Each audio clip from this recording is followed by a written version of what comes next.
All right, another episode of Underdog Daily here. Nez is back.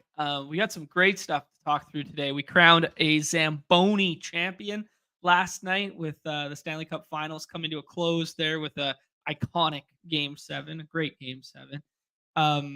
Yeah, and then we got a brand new Gladiator Rakeback program for the Best Ball Bros. Looking forward to this one. We'll talk through it a little bit here, but just continuing to give back to the people. You love to see it. That's Daniel, my man. Okay. Come on. Don't make a thing out of it. Don't make a thing out of it, okay? Pete gets to wear tank tops all the goddamn time. It's 100 goddamn degrees. Let me wear a tank top in my own home. Can I do that without No, I can't. I mean, if it brings in viewership, I'm down to be a little bit of a smut channel. You know, a little nip slip here and there. No nips here. No nips. Okay. This is Cardio Club. This would have been the OG, I think, BBM3 Cardio Club. Oh, I'm pretty okay. sure. If you know, you know. Yeah, no. Noah said, "Let me show my gains." Let me tell you, man, I'm going to a wedding this weekend. Spoiler alert. Yeah, there probably won't be a show Friday because I have to fly Friday. Forgot to mention, but I have like my old wedding suit from like 2021 or 20. When did I get married? This is 3 years ago now. Anyways, yeah, that don't fit no more. That was not that long ago. I tried that. I was like, I'm surely I can wear this suit because this wedding has like a dress code. So like, let me just like, I mean, obviously you got to dress up like they want like metallics and neutrals. So I'm like, all right, my wedding suit will surely fit, and like almost rip the pants, like trying to. I thought you were gonna tell me you almost ripped the arms with those guns, dude. I thought you were going the other way with that.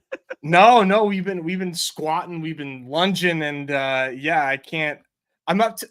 It was very humbling, man. I went to a Macy's to get a new suit because I didn't have any suits that fit because your boys got doing nothing but drafting and cardio clubbing, so got this cake now. And I go to Macy's and I'm like, yeah, dude, I'm a 34 waist, like need a 34 waist. And he's like, yeah. And this guy's like pulling my waistband from the back. He's like, you need a 36. That was a very humbling experience to go up the waist class. And now, but like he gave me the 36 pants and I tried them, like, shit, man, these are comfy. I feel good. Like this is nice. So I'm officially in the 36 club. But yeah, very humbling experience, dude. Moving up the ranks. Oh, this is good.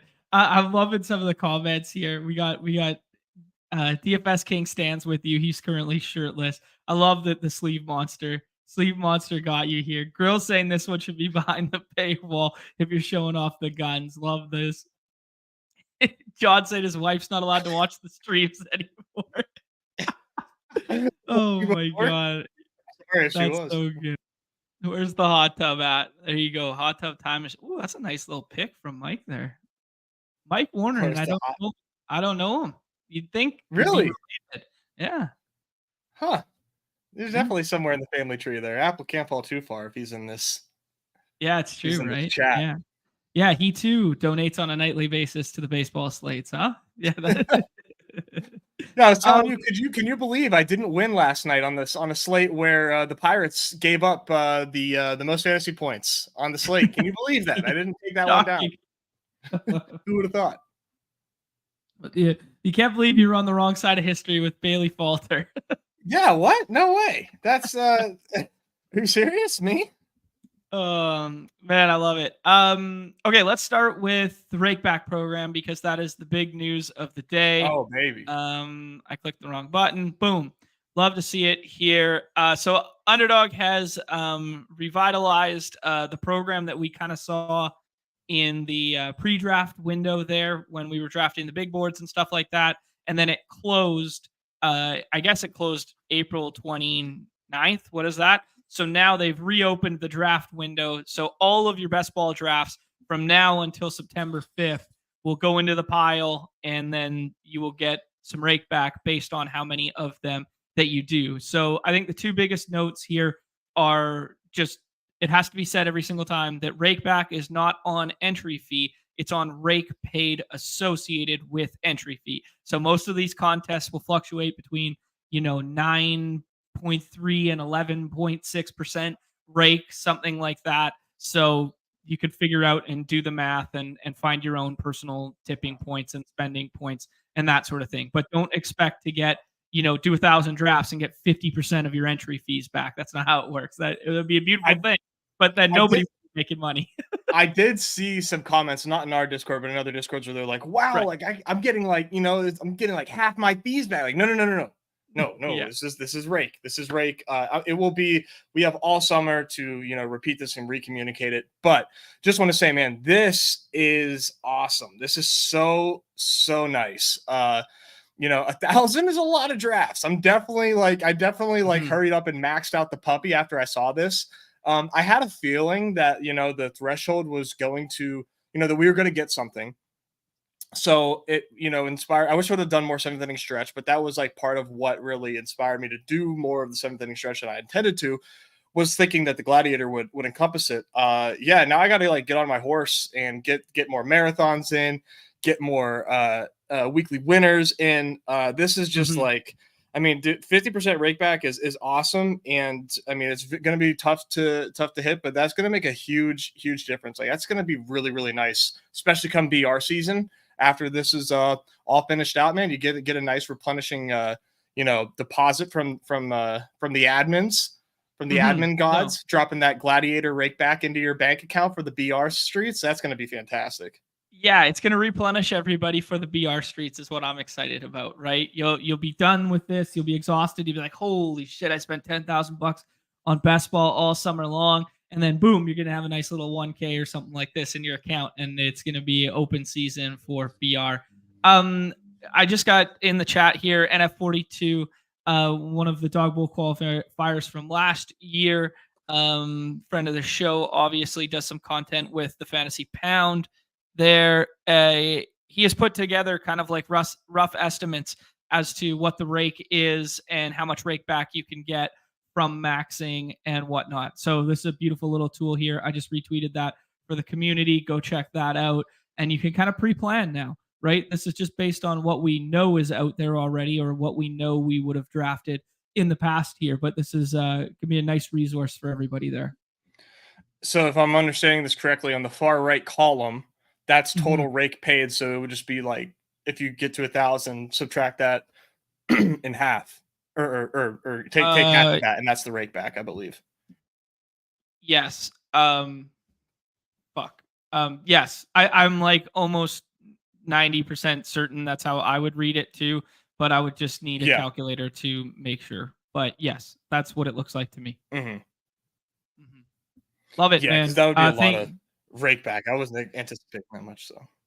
Yeah, thank you for doing that, Nick. This is sweet, dude. This is awesome. This is great, and it's going to save a lot of people a lot of time to figure out kind of like,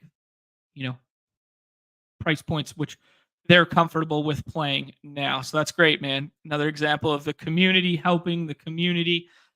In terms of community, Nez, I got some shouts for the community here. One of our very own last night, always in the puck thread there, Count MC took down the Zamboni last night on the back of Conn Smythe winning Connor McDavid in a losing effort. I think it's like the first time since 2003 or 4, I want to say, something like that, where there was a goalie, J.S. Shiger, took it down. But Conn Smythe in a losing effort, just like McDavid did this in junior too, where he won the playoff MVP for the Memorial Cup, and they lost in the finals as well. So that one's got a sting for Connor McGoat here. But nonetheless, we crowned a champ. Cool team, man. Very interesting team. It was a 3-team build here with just nailing Dallas and Edmonton to go to the Western Conference Final. First one another, and then Florida out of the other side there had Evan Rodriguez, who paid big dividends late there. It just Leon Draisaitl, basically he didn't have a goal in the finals there. So all those teams that got the GM stack of Connor plus Leon, it didn't end up mattering. You didn't want it. You wanted Sam Bennett for the diversification. You wanted Evan Rodriguez for the scroll the F down. But beautifully done team here. Yeah, this is awesome. And I mean, you know what this is, man? This is a hat tip to the model. It's a hat tip to the model because the model, anytime we get Connor McDuss on our team, I never want Draisaitl. I always tell you, no Draisaitl. We're gonna get Hyman next round. And look, a no Draisaitl McDuss team ends up taking down the Zamboni. I'm just saying, man, always trust the model. Oh man, that's good. That is I mean people were questioning the model after the recent paywall clips from Friday there. They were questioning that you even had a model. So I'm glad to see the puck model is showing forth right here. Got a puck model, baby. That's it. That's the only thing we got. It's the only thing I can dedicate my resources to. And then I got to share this one in the Discord I saw last night. I didn't play the After Dark stuff because I was watching the puck finals there. A true scroll the F down with a Griffin Canning at starting pitcher here. Chapman, Ward, Winker, Seiya Suzuki, CJ Abrams. Big shout out to Jump Free who took down the contest last night there. I love that, man. You kind of advocated for Griffin Canning yesterday a little bit. A little bit. Well, hat tip to you. You're saying you're trying to tell people, hey, you know, this guy's going all right. Don't just look at the results. This was a very sick team from Jump Free. I love it when a well correlated, unique team gets home. It really warms the heart. Love to see it. All right, Nez. I think that's a good jumping point for us into the MLB streets for today. We'll do MLB first, and then we will rip some form of season-long football draft here. A lot of contests to choose from on the platform today. I mean, we got the main $10 one at that $30K price point.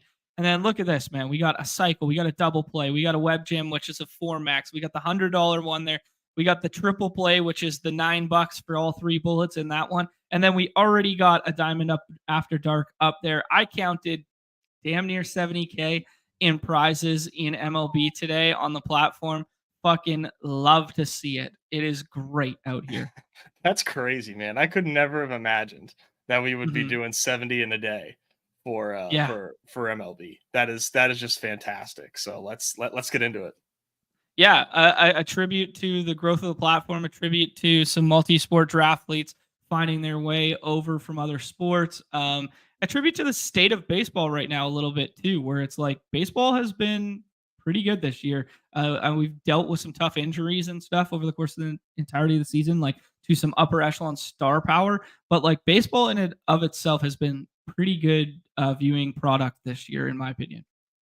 Yeah, it has been good. I mean, you got a lot. It's always fun when you have. It's tough if you know, watching any sport is tough for a casual fan. Like, I mean, just to get that out of the way. But if you've been like following baseball, there are some really exciting stories, some really fun stories in the league this year. And I would agree, it has been good viewing. And now that like the weather's heating up, you see the ball flying a little bit more. For a while there, we had like every pitcher under the sun with a sub-4 ERA, but now we got these 100 degree temperatures out here in some of these ballparks, man. We got the ball flying.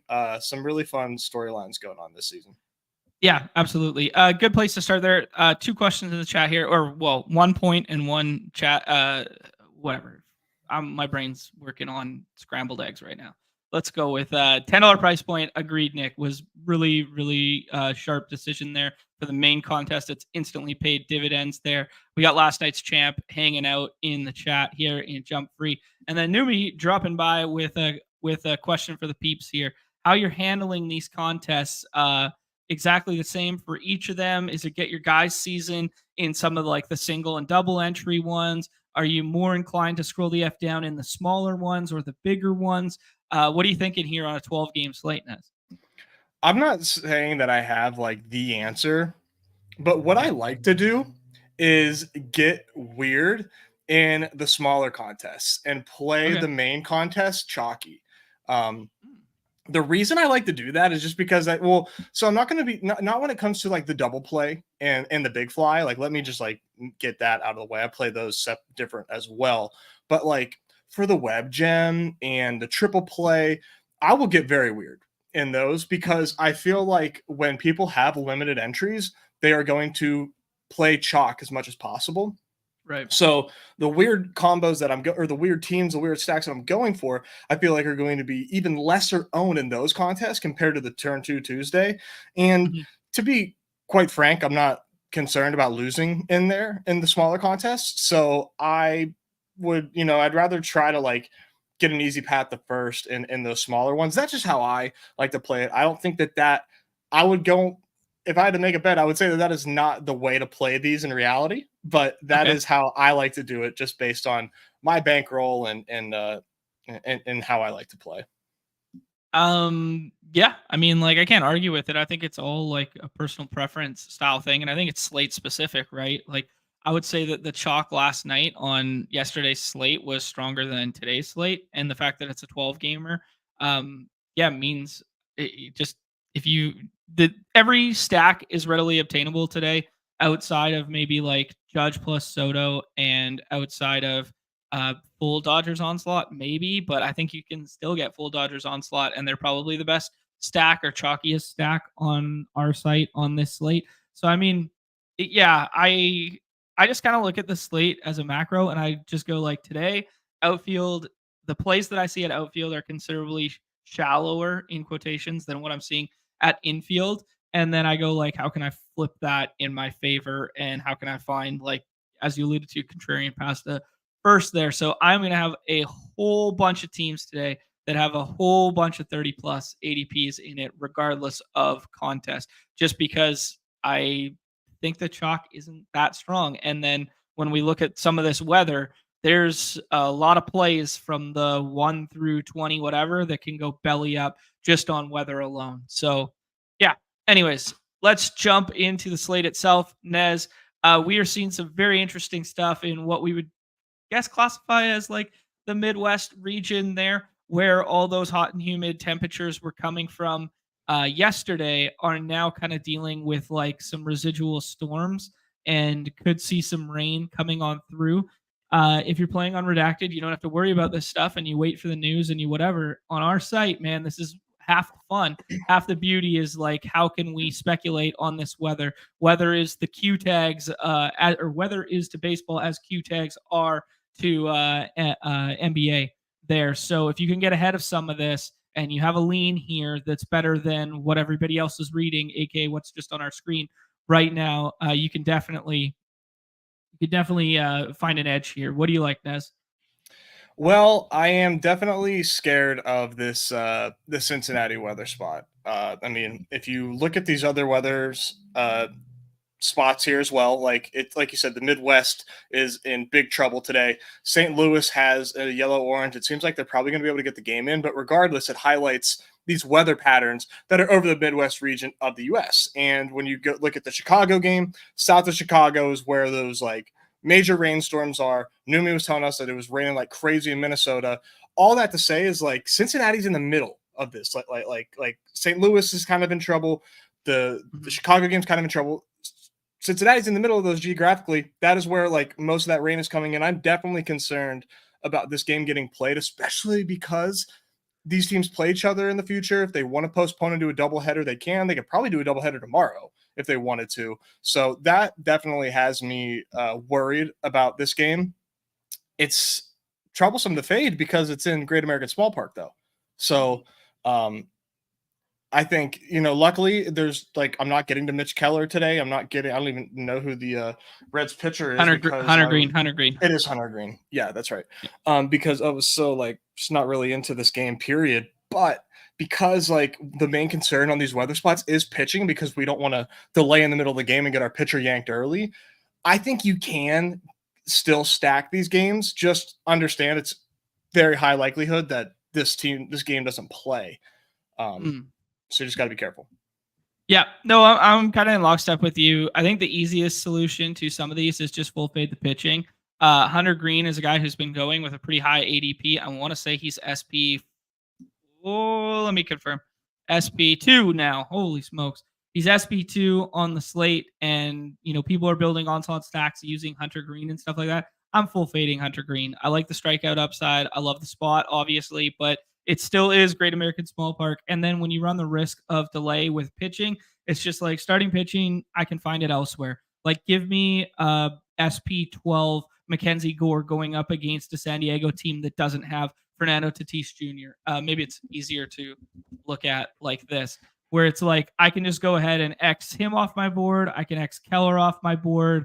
I can X. I mean, we probably wouldn't get to St. Louis for pitching anyways, but like Ronaldo Lopez, like I don't know. I'd kind of like to get to him today, but the weather just seems so effing risky for pitching. I don't mind mixing and matching some of the bats in there, but like just when I can get talented pitchers late on like what I consider a deeper slate for pitching, I'm just never going to absorb this risk for what I deem little to no reason. So you guys can mark my words. I will have 0% Hunter Green, Mitch Keller, or Ronaldo Lopez today, and I will have a butt ton of Mackenzie Gore today. I will have some Kevin Gausman, and I will have some Bobby Miller mixed in there instead.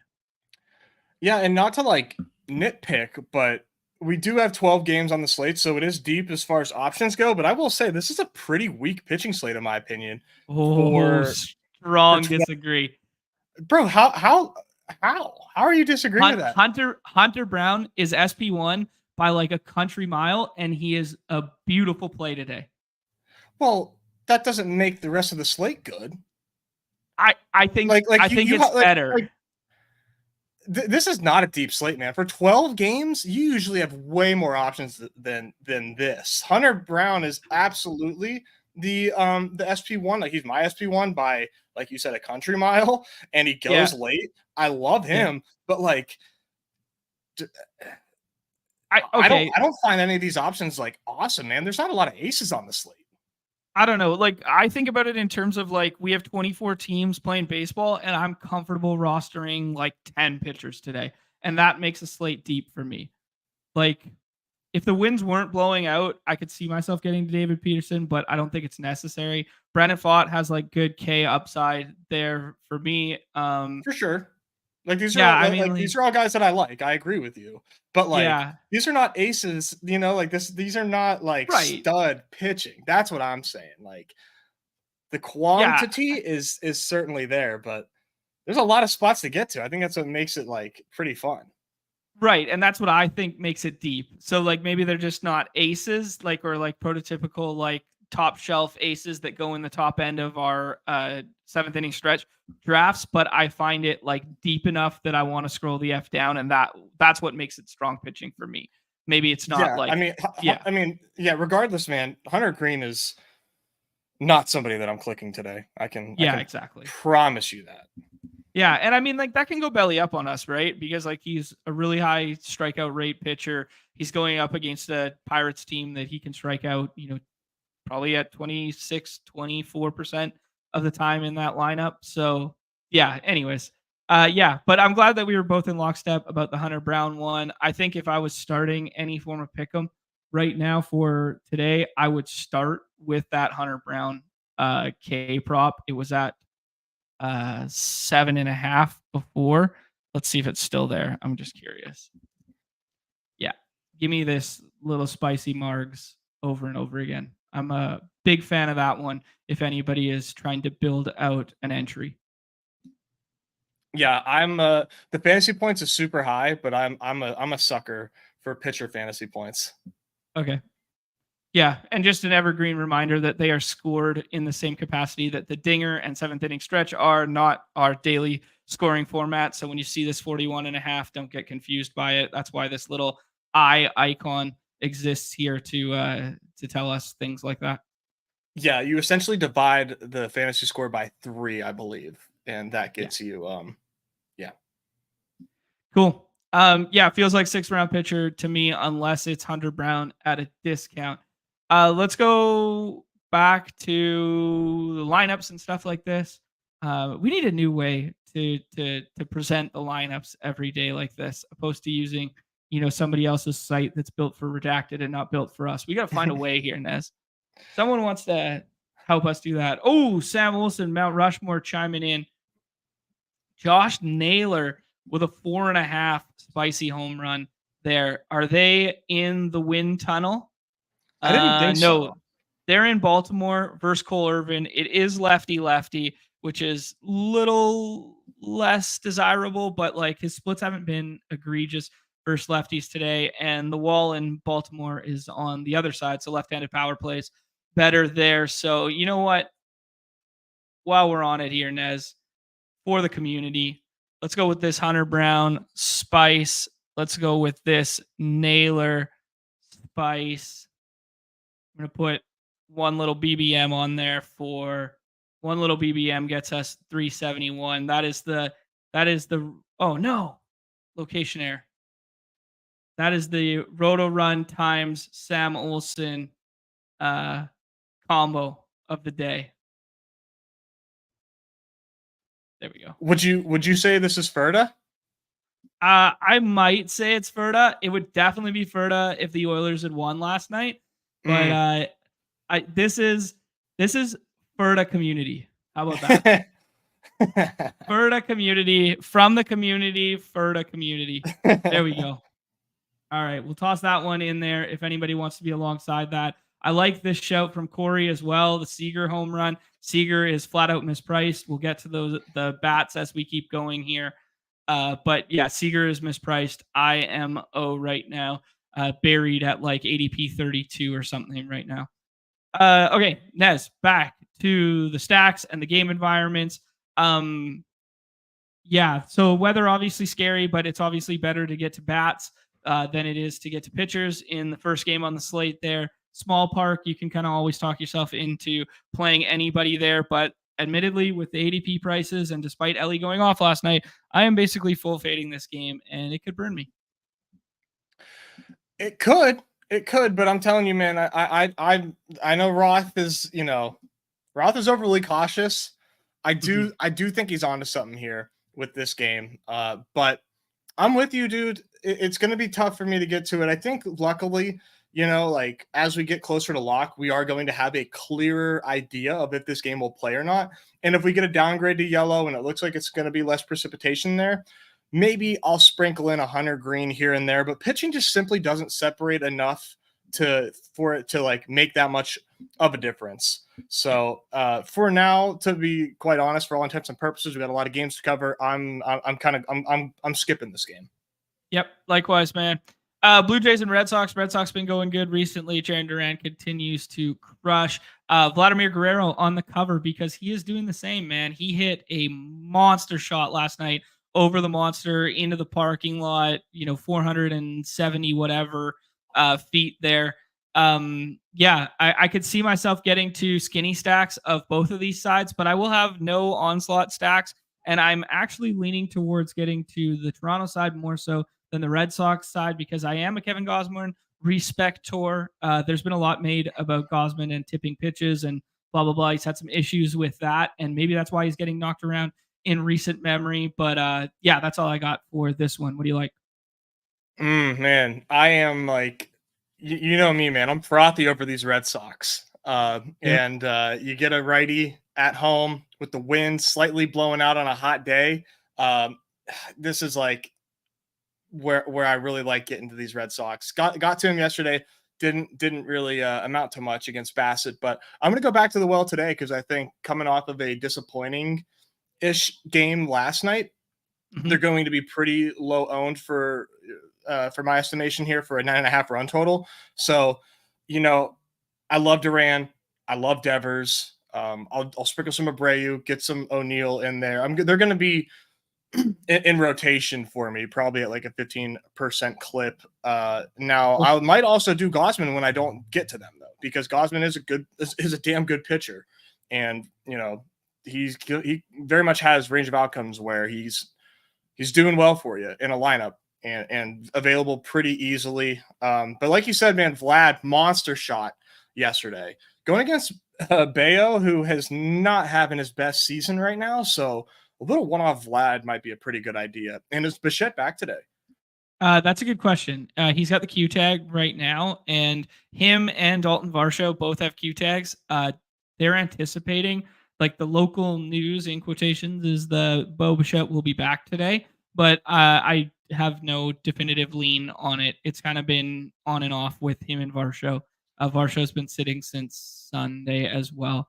Little Spencer Horowitz shout in the chat there. I don't know if you saw yesterday, Nez, We did a full-fledged scroll the F down and drafted him in the 7th inning stretch to be a 1 of 1. Yeah, we just got to get him through. We just got to get him through, baby. What if he's the guy you need? Love that one. Oh, Coach Mike coming in here. He says Vlad's on a tear. Absolutely. I had one more one to hit on before we push to the next game. Where was it? Somebody asked. Oh, FF Doom asked which special we like. Ranger Suarez for me in a big way. Yep. I posted on Twitter. That's a hilarious pick. Yeah. Of Adam Gase there with the Doom mask. No, I was laughing because Mr. Goodboy just came sprinting through and he was doing the trot where, he's destroying a nice, good Nike shoe right now. Hold on one second. Yeah, the trot where they have something that they shouldn't have. Every pet owner knows that when your dog is walking a little too friendly across your apartment, you're like, he definitely has something that he shouldn't. It's like they're trying to be sneaky or something. I don't understand it, but that's a hilarious sound when you can hear them trotting. On my Twitter at NesTakes, I posted my special entry there. I juiced that bitch up. It's like a 150x. So go ahead and get in on that. Okay. So, and you used the Suarez one? Oh yeah, of course. Yeah. The Suarez one just flat out looks better than the Kyle Gibson one. For anyone who doesn't know what we're referring to, you got 4 hours to use one of these ones. It just plays better against Detroit than Gibson does against Atlanta, and there is a chance that could be a rain-shortened start or could be delayed or could be anything. So just the overarching safety of using the Suarez. I mean, you have a Cy Young favorite versus Kyle Gibson against the Braves. Like, it's literally not even a decision. Yeah, sometimes you just got to put your dunce cap on and go with it. All right, let's do this. Yankees and Mets, wind blowing slightly out, little boost to the bats there, though bats don't usually play great for the Mets, just in that ballpark in general. But yeah, I mean, Soto and Judge go every single time. Volpe goes a decent amount. Nobody's really getting to the other side versus Garrett Cole. Garrett Cole only went 4 innings his first time out. It was like 62 pitches or 65 pitches. So they did really hold him back a little bit there. It scares me for like the quality start and win potential on this slate when we got 23 other pitchers to get to there, Nez. So that's why he's not my SP1 today. But if he falls to like the 4th or 5th round and people start pushing other guys up, I'll take him here or there just because of the strikeout upside. But I don't love it. I don't love the matchup, and I don't love the potential that he won't go deep. Yeah, it's something that you just got to wait and see, I guess, as like more and more drafts come in, like what his ADP really is. Cause another one, like I am not taking Garrett Cole today unless, like you said, he falls to the 4th or 5th. There's just no reason for him to be the SP1 today, considering the conditions at the park, considering him making his second start back. It just makes no sense. So, as more and more people do drafts, you're going to find out that he's probably going to be there in the 4th and 5th round a lot. Yep. For me in this game, I do think the Mets are sneaky. You have pseudo double bubble leverage, considering Cole is listed as SP1.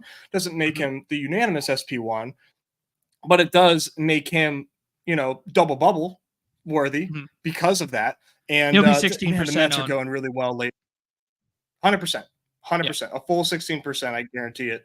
And this makes the Mets, I think, pretty intriguing considering how well the Mets are playing lately. Got a damn good lineup in there. I think you could do a pretty good contrarian Mets stack. Maybe onslaught it just because on these big slates, man, sometimes you just see these onslaughts hit more on big slates because it's just there's just so many studs and so many ways to lose, just like get in on a game and, at a minimum, you'll win your entries back. Yep. Okay, cool. Yeah, I like it. I will be doing 2s and 3-mans of both of these sides, and neither of them will I be full onslaughting. That's just me right now. Braves and Cards. We alluded to the pitching being scary here just because of the potential rain risk there. But the bats do look better, man. Like the 96 degrees out there. Obviously, rather get to the Atlanta side versus the Card side. And anytime Atlanta's cheap, I can't fault anyone for getting to Atlanta there. Kelnick's been on a bit of a tear since he's been moved up to the leadoff spot there. But again, another team that's like kind of hard to stack because the outfield options outside of Ozuna, like it's going to funnel builds to be the same over and over again when you stack cheap Braves because there's basically only one outfield piece that everybody wants in all of those stacks. and it's Ozuna. Yeah, I do think Kelenic has draftability for sure when you're stacking the Braves.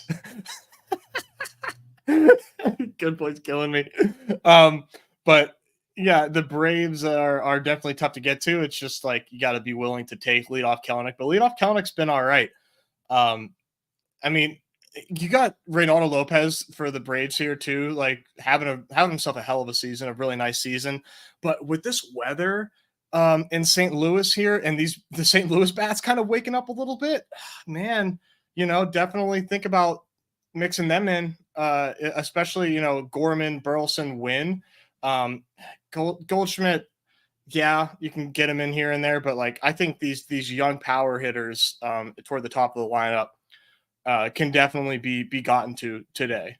I'm not. Yeah, I don't mind it. DFS King saying that like Alec Burleson's been on fire. Yep, absolutely. He's put up like some big scores. They weren't on main slates, so people maybe not looking. But if you go box score watching on him, there's a couple 20, 30 burgers in his recent box scores there. Wilson Contreras obviously coming back strengthens that lineup a little bit there. And then Goldschmidt sat yesterday, but it will be back in the lineup today, presumably. So that would be the only note. Everybody is kind of like waiting for the Reynaldo Lopez wheels to fall off, right? So, I mean, 96 degrees at the old Busch Stadium there. There's worse spots to get to, I guess. Dodgers will be kind of like the chalk of the slate going up against Chris Flexen here with some slight wins, a little bit of weather concern here as well, which is kind of evergreen with the slate. But Teoscar Hernandez was gone for personal reasons yesterday or the day before. One of the two. I can't remember if they were off day yesterday or no, they played yesterday. They did. Yeah, they played yesterday because Ohtani was lefty 1-0-1 versus Crochet, and it was already forgot. Anyways, he's most likely going to be back. He's got the probable tag on the site right now. He's expected to return to the team. So the price tag to get to Dodgers, who have the highest implied run total on the slate, depending where you look, but for most sites right now, they have the highest. They're pretty easy to get to, and they're pretty easy to 4 and 5 stack. So they're going to be owned at a decent clip today. So just be mindful of that when getting to them, that there are 23 other teams on the slate, even if Dodgers chalk looks pretty good here. Yep. And, something that I've been like thinking about is like, whenever the stacks are easy to get to, I still feel like that doesn't mean that they're done at a high enough clip to avoid, like, I don't know that maybe that might, I don't know what it would take for that to truly take place, but Dodgers 4-man stacks today feel really, really good. Like it. Yeah. Will you get to anything on the other side? I can't quit the tool shed. I keep going back to the well on the fact that this White Sox team is vastly improved at the top end of their lineup there. Yeah. I mean, people are sleeping on the fact that like Paul DeJong has like 15 homers right now. Like the dead ass has more homers than like Brian De La Cruz and shit. I respect Paul DeJong. I always try to get to him like when I stack my White Sox teams. He's slugging 450. I'm probably not going to stack him and play him today. Like I'm probably not going to. I'm probably not either. But like, yeah, but it's just of note. But I like it. Like, it's not just like a dog shit stack for the sake of getting a unique stack. It's actually like an underappreciated lineup that is better than the perception. And Bobby Miller has yet to have a good start since he's been back, as far as I know. So and he is a good pitcher. Don't get me wrong, but he can get hit hard. So yeah, I would definitely like advocate if somebody out there has time to get to the White Sox today. I think they're going to be super low owned. Bobby Miller he's just like the fact that he has the stuff but doesn't get the strikeout rates. It's like him and Dustin May, man, for whatever reason, like you look at them as like Dodgers pitchers and you're like, wow, this guy throws hard as fuck. Like he should be striking a lot of people out, and they just don't for whatever reason. And like that kind of intrigues me to get to at least some skinny stacks from the other side. I can't quit Gavin Sheets. I can't quit Luis Robert Jr. So I will have, especially on a day where I deem outfield is like pretty skinny. Like we'll look at it on the site there. It's pretty thin. And I mean, like getting to them as like a contrarian 2-man stack to tack on to like 3 infielders feels good. 100%. Some big totals coming in for the Royals, who went belly up yesterday when they were everybody's favorite stack with those 100-degree conditions and whatnot. And they get almost as good a spot today with Yanni Chirinos going on the other side, but their price tags are a little more palatable today. Will you be going back to the Royals well here? Do you like Seth Lugo against a Miami Marlins team that strikes out a lot more versus lefties than righties, but still noteworthy that they strike out a decent clip? Yeah, I like Seth Lugo today quite a bit. But I mean, this Royals team has a high implied run total, but outside of like Witt, Vinny P, and Salvi, like Michael Garcia, like sure, throw him in there too. He's a compiler. Moved him back to the leadoff spot yesterday. Yeah, that's obviously like huge. It's the only way he has value for us. Yeah, man, it's just like it's weird. Like I don't want to get to it. Like I know that they have one of the highest implied run totals on the slate. Like projections love them. It just doesn't feel like something that I want to get to or chase. But I'm gonna end up doing some Bobby Wood, Vinny P, Salvi stuff. Like I know it.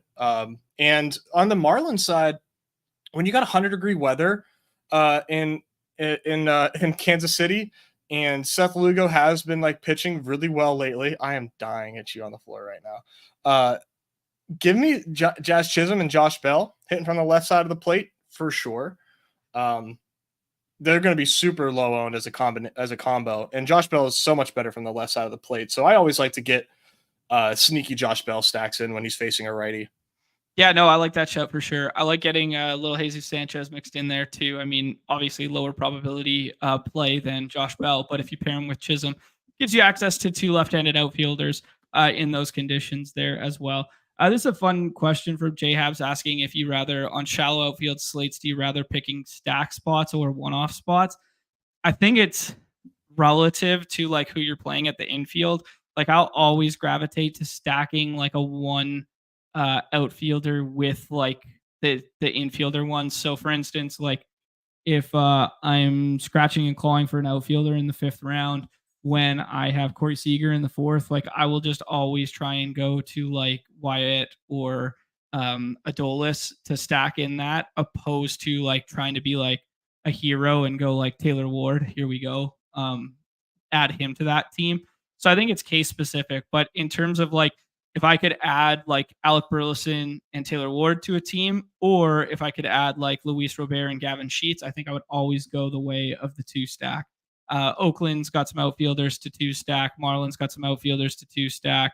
We'll get to Chas McCormick at the next one. He's like the most broken price on the slate right now, even if he is a lefty killer. But yeah, that's kind of just the gist of it. Do you have anything else to add to that, Nez? No. It is like I'm not afraid to do one-off outfielders. That's sort of how I feel about that question. Okay.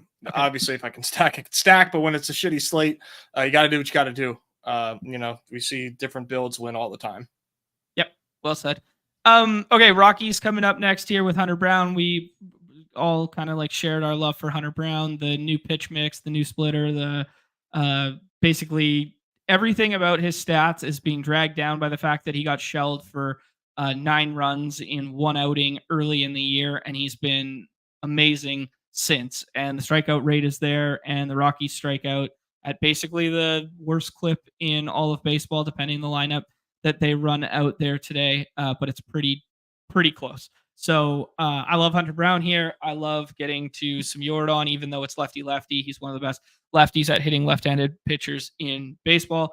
And then like getting to a little bit of the Astros side stacks, and I will have 0% Rockies, especially given Nolan Jones's price tag today, which I just think is hangover from Coors or something. I don't know. I can't make sense of it. I don't understand it. But for me, yeah, like we said, Hunter Brown, my SP1 today. And I'm going to be trying to get a lot of Astros as well, specifically the top 4 here. But this does feel like a Chas McCormick like double dong day, and I'm not going to get to it, but I will do some big time Yiner, Jordan, Altuve, Bregman stuff for sure. There you go, lit up coming in here with the Yiner one being a low-owned piece there. You always love Yiner versus a lefty, especially when they move him up in the order. G-Man, we talked about the Count's big win there at the top there, but such is the luck of the pod variants, my friend. R.I.P. I am sorry for your losses. All right, one of my favorite sneaky spots on the slate here, Nez. Give me right-handed Brewers. Give me left-handed Rangers, a.k.a. Corey Seager. I will have mixing and matching of doubles and triples all day from this Brewers-Rangers game. Looks like one of my sneaky spots in quotations to get to. They look underpriced to me. Both these teams are so underpriced. It's crazy. It's absolutely crazy. I mean, this Brewers team is awesome against I like them against right-handed pitching as well as left-handed pitching, but I swear the Brewers have faced a right-handed pitcher for the last like 2 weeks. It's been like Bryce Terang leadoff like every time you look. Now we finally get Joey Ortiz back in the leadoff spot. I love it. I love it. He's going to be so overlooked. Joey Ortiz, William Contreras, Willie Adames. I mean, this Brewers team is awesome. And when you get them against a lefty, especially one named Andrew Heaney, I'm licking my chops. So overlooked right now. I love it. It was like what I literally before we went on stream here, I just queued up my web gems and my triple plays with just Brewer stacks. I'm like, let me just start, get a head start, get some Brewer stacks on here. These Rangers are starting to heat up a little bit. Okay. Wyatt Langford's getting there. El Bombi, Adolis Garcia hit a home run last night. He's back. Needed that. How are they going to disappoint me today against Bryce Wilson? I just need to know. I just need to know because it's going to happen. It's going to happen. I mean, this team just they just don't have the aura, as the kids say. They're auraless right now. But that's what the kids say. But Bryce Wilson is a great get right spot. So I plan on losing money on the Rangers today, man. It is what it is. But yeah, I'm in lockstep with you there, Nez. I will get to both sides of this ball game and none of the pitching. I do feel that they're both underpriced. Kind of similar. I feel like every time we get an Andrew Heaney slate, we also get a Tyler Anderson slate. For whatever reason, they just keep like lining up over and over again. Another underpriced spot, in my opinion, here. We saw the Angels go off for some runs last night. I think it was only 6 or something, but they did look sneaky to me last night. I did talk on the show yesterday that it was like, hey, everyone and their dog is getting to, I can't remember the stack that I compared it to.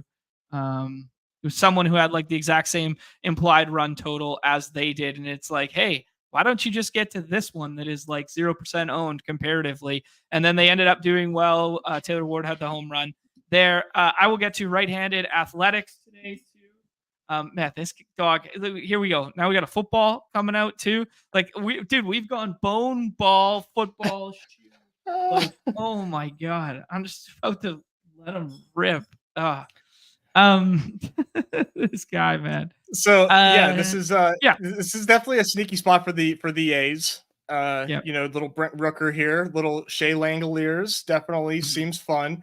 Tyler Anderson could not be like more primed for regression. 2.4 ERA in his last 5 starts. Looks great. Looks good. Crafty lefty. The FIP is 5. The xFIP is 5.5.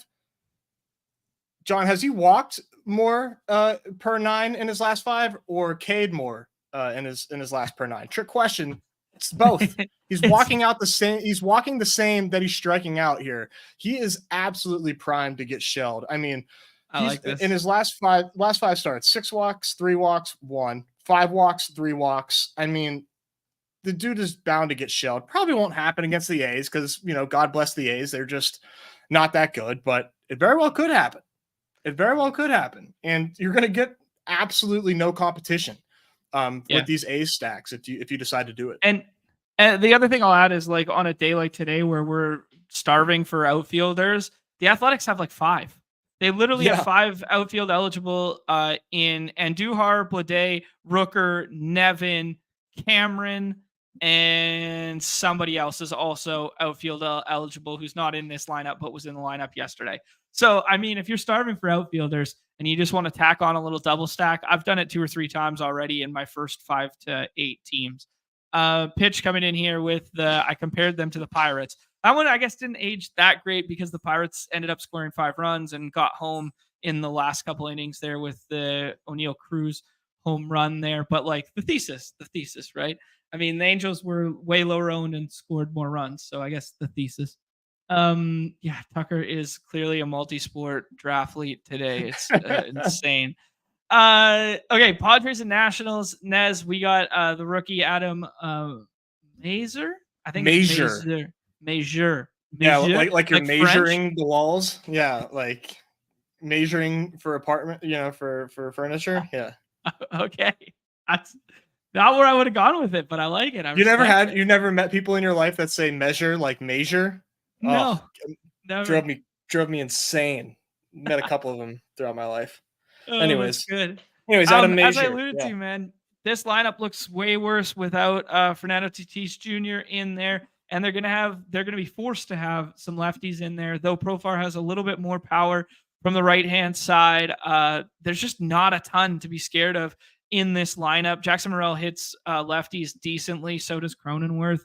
I don't know, man. Like, I really like Mackenzie Gore as a contrarian pitcher today, and I will be getting to it. On the other side, obviously, you can get CJ Abrams as a one-off all day long over and over again just because of the power speed combo. We talked about that yesterday a little bit. Jesse Winker on one right now. I will have a little bit of Nat stuff, but primarily just in the CJ Abrams one-off, and I will have Mackenzie Gore, and then I basically won't touch the rest of this game.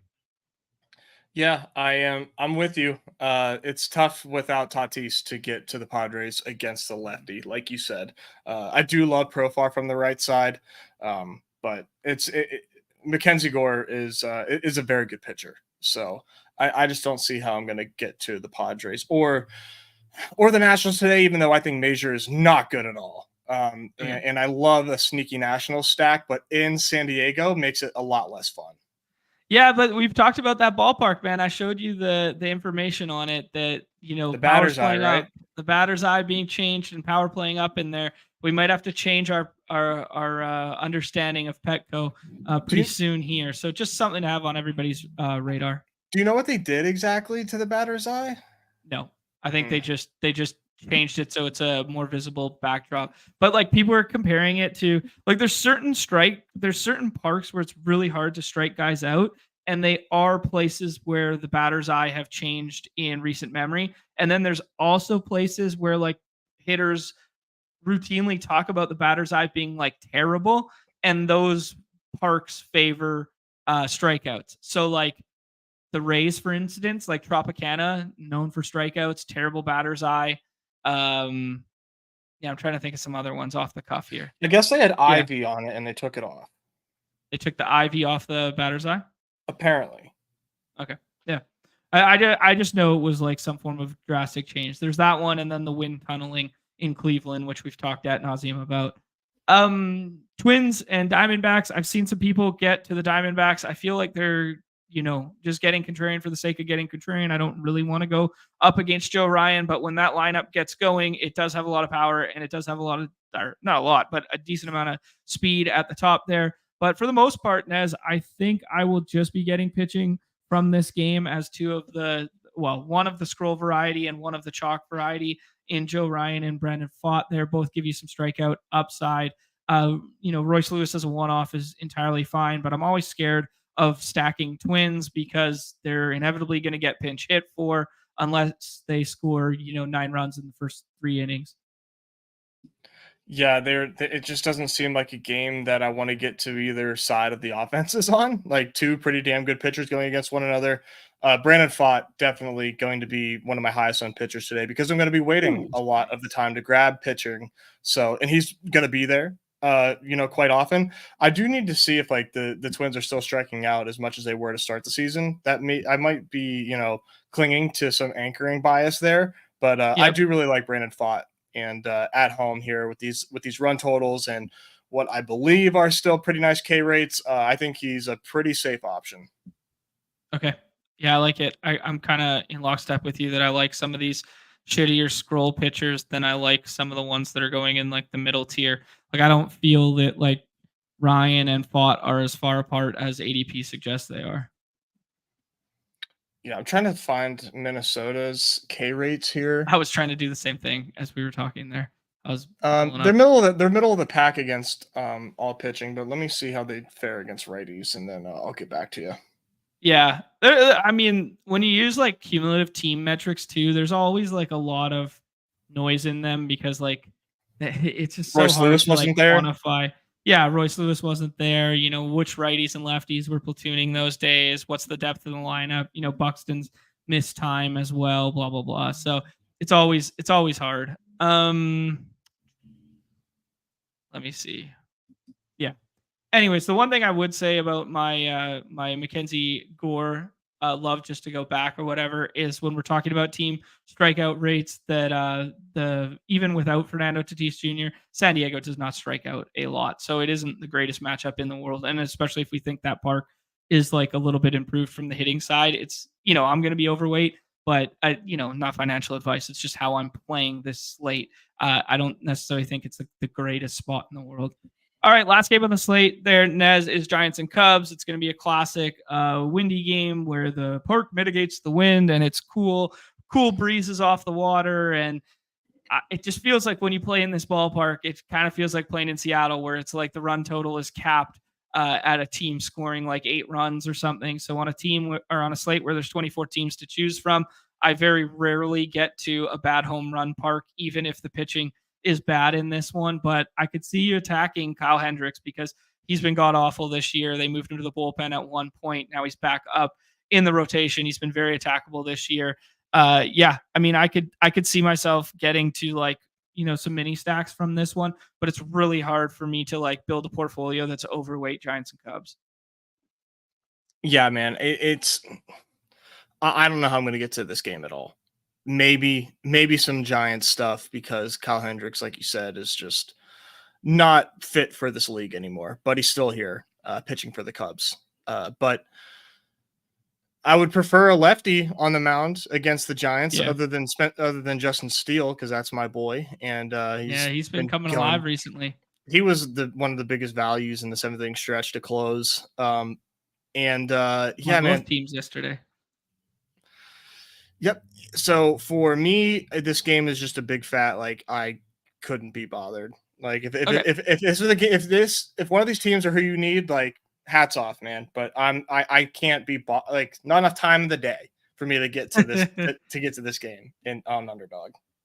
Okay, let me summarize and we'll hop in a draft here. Just in general, we think ADP kind of at the front end of the draft board is good. We're fading kind of the weather game associated with Great American Small Park. Dodgers are chalk for a reason, but not trying to get crazy overweight. The 4-mans are super obtainable there. Some of the contrarian stacks, or, you know, cheaper stacks that we were both liking, we're getting to both sides of the Boston and Toronto game, getting to the Brewers, getting to the A's, getting to the Angels, and getting to the Rangers. Is that a good summary?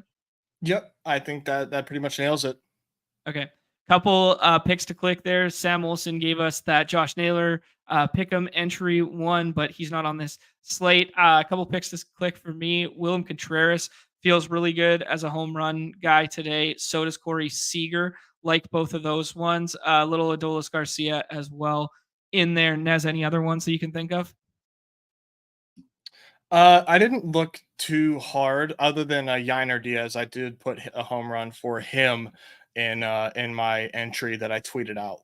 That was the big one that I wanted to get to. I'll have to look at some other. Oh yeah, I didn't mean for the pick'em lobby. I meant for this. Oh, sorry. Just in general. Joey Ortiz. I mean, Joey Ortiz. Like it. Yep. Yeah, that's going to be my big flag plan today. Cool.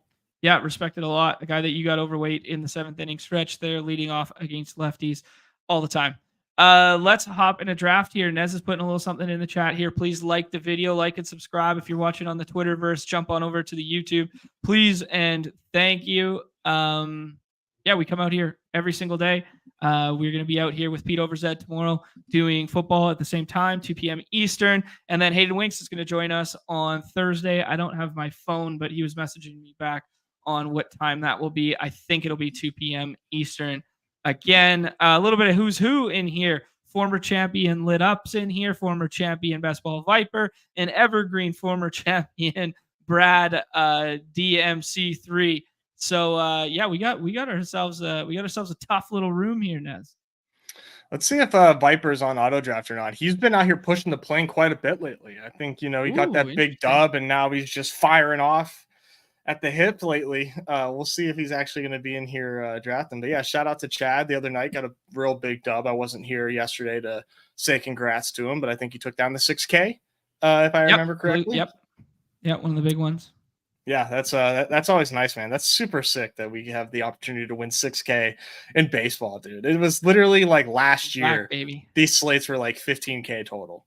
Dude, remember like when we started drafting these and we started chatting almost 2.5 years ago now, we were playing slates that were like 8 to 16 max entries at $5 for like $200 to first or something. Like it was insane. Yeah, the growth is just like astronomical. This is Ohtani for me. Sure, sounds good. Ohtani would just kind of flat out project as the best hitter on the slate for me. I think I haven't ran my shit yet, but I think it will be Ohtani, Yordan, Freeman, Bobby Witt, Judge. I think just knowing how my shit goes, because I do treat Judge as a little reverse splitsy, which whether that's right or wrong is up for debate. Yeah, and the pound coming in here.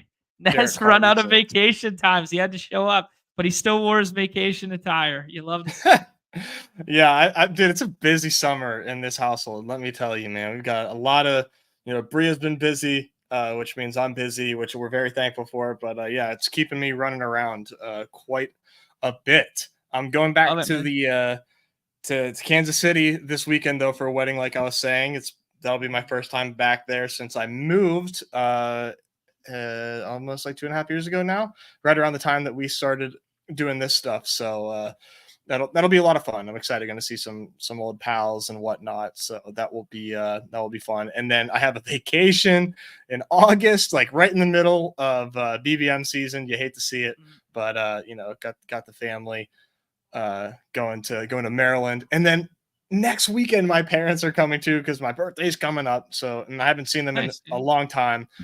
So yeah, man, it's been busy. So I'm glad that you're able to hold the fort down as I'm trying to appease everybody in my life. Love it, dude. Newbies talking about talking about last year being like $5 price point and going like 10 to 15K prize pool with 1.5 to first. And then this year now we got 30K with the $10 price point, and we got some days go from 70K total prize pool.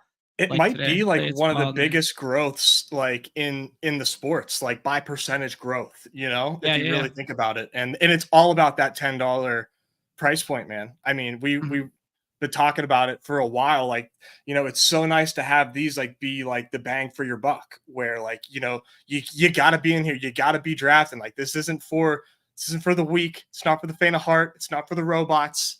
Get out here, push some fucking buttons with us, hand builders, and get in the ring. Freddie Freeman goes there, Nez, which is kind of unfortunate. Look at all the green that we are seeing here. Anyone that you want to set up, anything you want to talk through? Should we just take Hunter Brown because I don't know who else to click? Take Hunter Brown. Agreed. Let's just, I mean, that ADP value was fake, and let's just make sure that it's. Just fix the ADP. It is what it is. We're doing everybody a favor here. You got to get Hunter Brown. You want him, you got to get him. Okay, we see some Brewer stuff getting set up with Christian Yelich.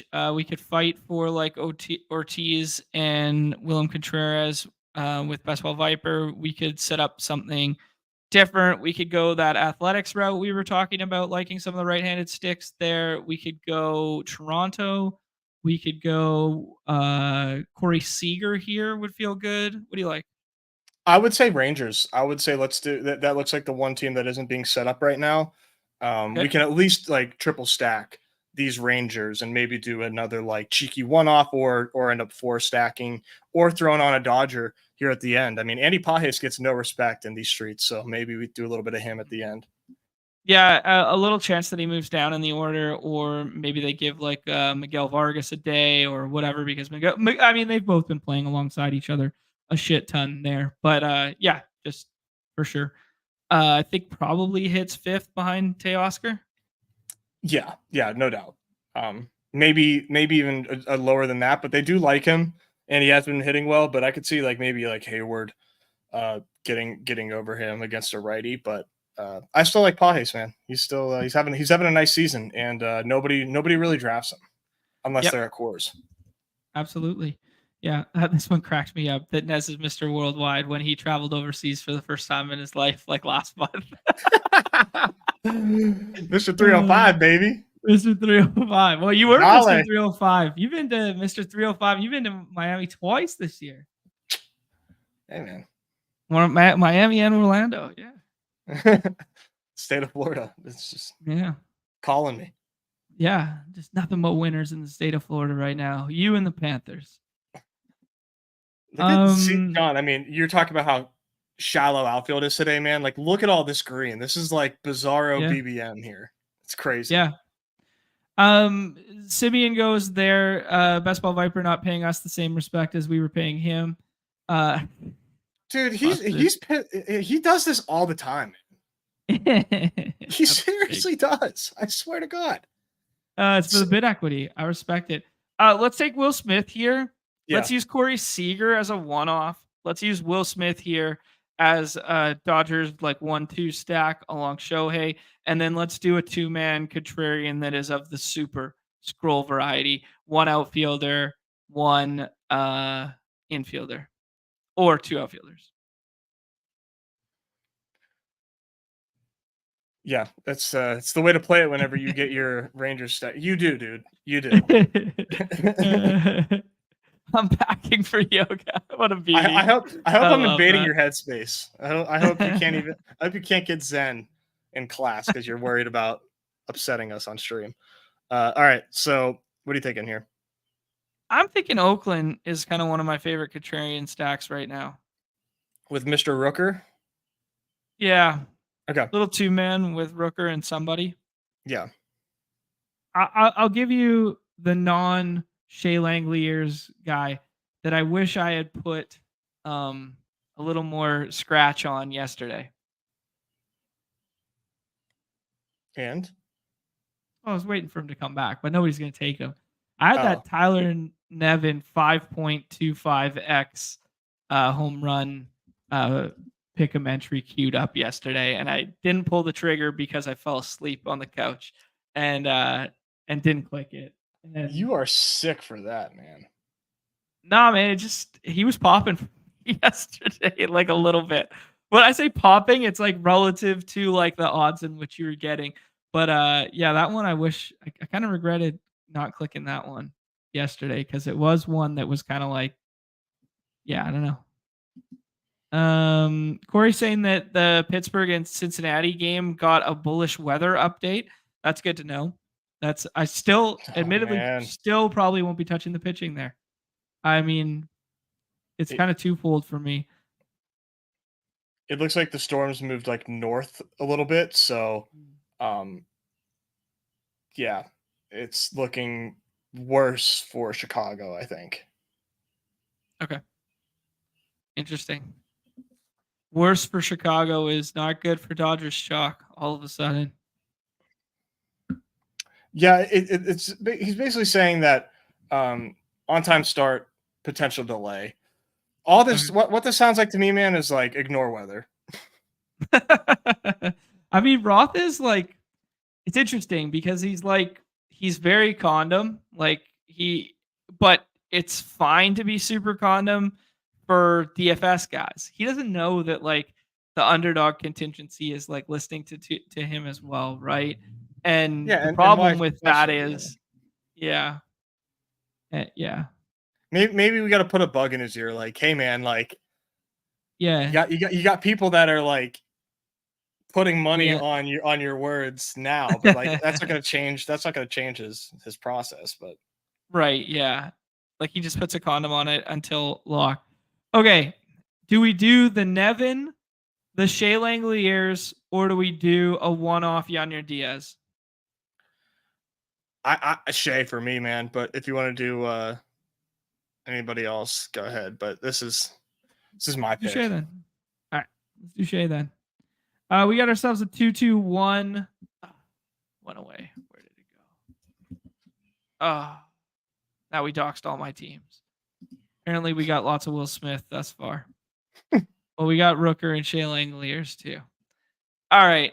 We had ourselves a 2-2-1 there with Corey Seager, Hunter Brown, and then we did the Ohtani plus Will Smith, and then we did the Shea Langoliers plus Brent Rooker. Run Good Rick. If you scroll up in the chat, there was a little pick 'em, a Sam Olsen plus Rotor Run special there that was just a 2 pick 'em. And then we also alluded to the fact that if you want to use the special pick 'em, you know what? Let's just use the special pick 'em right now, Nez.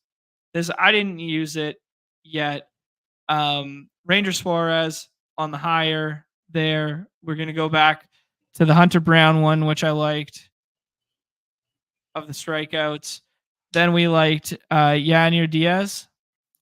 Yiner. How did I spell it? Yanier. Let's just look up Diaz. Oh, I put the I in the wrong spot. Yeah. 3.75 for that one. That gets us to 24. This is a $10 max one because we're using the special here. So let's add at least one more to this. Was there anything else that you liked? I took a lower on Paul Goldschmidt, but it's 6.5. It's 6.5. That was strictly for being a hater. I did higher Adolis fantasy points. That's at a flat 7. You know, that's a little tough. Maybe we'd look at some Brewers if you want. Seager only getting 2x on the home run. Okay, yeah. Let's do Seager on the fantasy points, and then let's see what we got in terms of Brewers. Yeah, I haven't looked at these guys for pick'ems. 275 on a Willem Contreras home run. 2 on a Rhys Hoskins home run. Maybe we got to mix in some Rhys Hoskins there. We get the 4x on the Joey Ortiz. For a fat max. If we take out that, it's 160, whatever. Then we add Seager. Yeah, I think it's fine. Back of the, wow. Can't spell today. There we go. Add Seager. We get a max. 250 max. You got to shoot the moon on these specials, man. You just got Oh, yeah. When they give you a free square, like you just. And it's when it's $10. Let me add to that. When it's a $10 free square, like a $10 max, you got to just max that puppy out. That's just that. I mean, what are we doing here? I'm not scrapping for an extra $10 in the Underdog account, man. I'm trying to max BBM with this shit. Yeah. This is the $10 shoot the moon for BBM. We spice it up with leadoff home run, Joey Ortiz, Yadier Diaz in a nice spot, as we alluded to. Corey Seager, one of the most mispriced pitchers on the slate. RSP1 Hunter Brown today, and Ranger Suarez, which looks the safer of the 2 free squares, in quotations, free squares. He just feels, don't overthink it, right? He's a Cy Young candidate going up against Detroit, and the other one might have some weather concerns, and it's Kyle Gibson. Beautiful. So all right, Nez, should we jump in the football streets here? Do you have any interest into which contest we should do? I have no preference. I will say, you're looking at a puppy 2 maxer here, so watch how you talk to me. Wow, congratulations. As soon as that the Rakeback graphic hit, I said, oh man, I have to max the puppy 2. So that involved auto drafting 10. Literally pushing the plane on 10 of them, but the rest I'm in 50 slows. GA. Okay, we are gonna do a puppy 2 because I think this is my first bullet. 7, 3 more spots. I think this is my first bullet, or maybe we did one on stream, and I'm gonna see who has a higher ROI this year. Nez's 150 bullets at Puppy 2. Put this one on the board here. Nez's 150 bullets or John's 1 bullet. Let's see. Yeah, Jump Free is in all of these with me. And I don't know, Jump Free, I don't know if you noticed, man. We're in like every slow together, hand in hand. I was running super hot at the top 3 picks. Crazy hot. It was like on the clock. I'm like, what the hell's going on? I had to mix it up a little bit. I am doing something crazy, John. I'm doing something crazy. And by crazy, I mean not that crazy. When the best ball season first launched, I was in the camp of like Tyreek Hill greater than CeeDee Lamb. Mm-hmm. I'm doing it in the Puppy. Oh, interesting. Okay. I mean, trust me. I totally respect CeeDee Lamb's range of outcomes here. There's just 2 things that have me doing that. And one is like, I think Tyreek Hill on a weekly ceiling is just greater than CeeDee Lamb on a weekly ceiling. I just think Tyreek Hill is like one of one. Absolutely. Mm-hmm. 2. Ooh, Beige on it too. Holy shit, let's go. Puppies, baby. Get your guys. Do you think it's conceivable that the Cowboys kind of stink this season? I mean, everyone wanted that big regression step back last year. Yeah, did they not make any big acquisitions? Is it last year of Dak? Is it an offensive coordinator that we believe in less than we believed in Kellen Moore 2 years ago? Yeah, I get the thesis. I mean, yeah, they could suck. They could suck with, Zeke. They could suck with the fact that they haven't spent a ton this year. Their wide receiver room is thin. Their running back room is thin. Yeah, it's potential. But I don't know. I'm not fading CeeDee Lamb on the whole, don't get me wrong. But sure, yeah. I do think that Tyreek Hill just year over year is just like a proven outlier among outliers. And like we have a slow, cool progression of CeeDee Lamb. And yeah, I'm going to continue to take him in BBMs, but that was just like an early conviction I had. And I'm like, you know what? Let me feel something. Let me actually believe in something and have a take for goddamn once instead of letting the RNG gods decide what my teams look like. Let me make a goddamn decision. I don't mind it, man.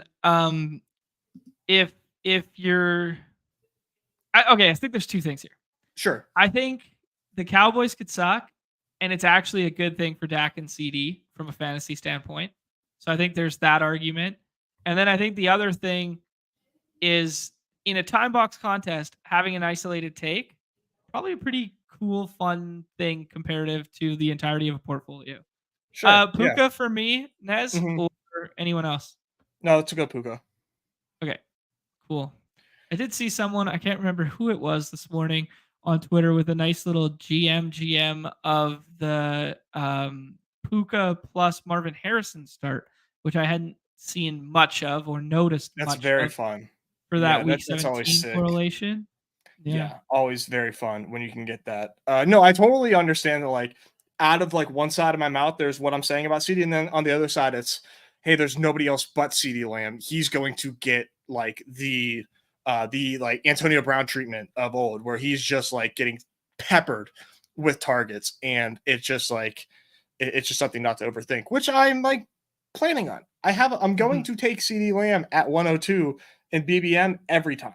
But like you said, in a time box $5 contest, like if that's something that I kind of like feel is like possible, I'm going to do it. But I'm respecting the market in BBM. This one's just flat out Drake London for me. I don't see any reason to take any of these other guys. I love this start, man, because Drake London and Puka to me are sort of like similar to one another. And stylistically, and how they play football, just 2 grown ass men. Puka's got a little bit more dog than Drake London, but Drake London is, they're just like, they're physical freaks. And I like the way that they play. This is a really fun start. Yeah. It's not one that you get a ton of because Drake London in the BBMs tends to always go ahead of Jonathan Taylor, sometimes goes ahead of Marvin Harrison there. There's some spicy shit going on in the chat here. I'm looking at the draft room here. I see we got Tyler, the emo cowboy, in here. We got Chris, who's always hanging out but never chats. I know he's watching. Chris, say what up, man. Come on here.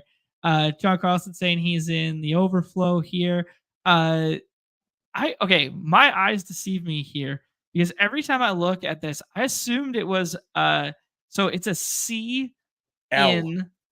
Yeah, see, like I always thought it was C in 2013, or it was like Cincinnati reference, like CIN, but it's a CL because on the platform right now we got CLN 2013, like 2013. Yeah, I never bothered to correct you on that. But yeah, well, I mean, part of my shtick is just being like not that smart. So I think that's why people keep coming back. They're like, this guy's just like us, and he does okay at this shit. So like, this guy played poker for a living. This guy lost how much last night? Oh my god, yeah. How does this guy have any money at all? Okay, let's just keep listening to him a little bit. He wears $4 t-shirts on stream. That's why we like him. John, sorry, sidebar real quick. Yeah, dude. If I like ignore the fact that this is a trick question. If I was to ask you, is Dallas Keuchel still in the league? Like, what would you say? Yes or no? Well, I mean, I would probably say no. I would say he was. I would say the most recent time he pitched was for the White Sox like 3 years ago or something, like 2 years. And gave up like 1 million runs in one inning. Yeah. Apparently, he was on a team, and was on a team and like coveted enough to get traded to the Brewers just now. Oh, interesting. So weird. I don't know. When has that ever worked for anybody in the last 10 years? I assume this is Jeremy 21 here, just without the vowels or whatever. Junior Mai. I don't know how to say people's names, but it's 100% Jeremy. Yeah, he's saying Tacoma Rainiers. Oh, who are they the farm for? The Mariners. Oh, your team. Yeah. But this is Pitch saying he almost had a no-hitter last year for the Twins. Holy shit. I think I do remember crazy. That like that random like start that he did, but let me look at his game log. Man, yeah, some of these lobbies are nuts. I mean, like when I see like some GMs on like Twitter and stuff and people tag me and stuff, I guess they're coming from like these lobbies more so than like the BBMs and the stuff that, you know, I was kind of looking at because like, this is fun drafting because there's all sorts of stuff happening. But you look at like Chris getting this Jefferson with both the Houston guys, like that seems like something that doesn't happen a ton to me. Kelsey moving all the way up to 27 there, a Bijan up to 1. Like there's just some fun shit going on. It's really crazy how like a puppy comes out and then like how much it shifts ADP because the draft styles are so different in here. Right. Okay, Zay Flowers, take Dell, Sam Laporta, Pittman by ADP. We could set up some elite quarterback stuff. Nez, what do you like? I would say Pittman or Tank Dell. Let's do Tank Dell then. For whatever reason, man, I just never click Pittman. Maybe it's just because every resource that I look at and use doesn't like him other than ADP. I don't know. I get it. I like Michael Pittman. But I am scared to take him because of like what you're saying. Like there is a lot of like negative noise, and like if you are using any sort of paid ranking system or any paid ranks, Michael Pittman is below ADP in all of them. But like I think Michael Pittman is pretty damn good at football, and like at a certain point, it's like like Anthony Richardson probably not the best passer for him in a situation.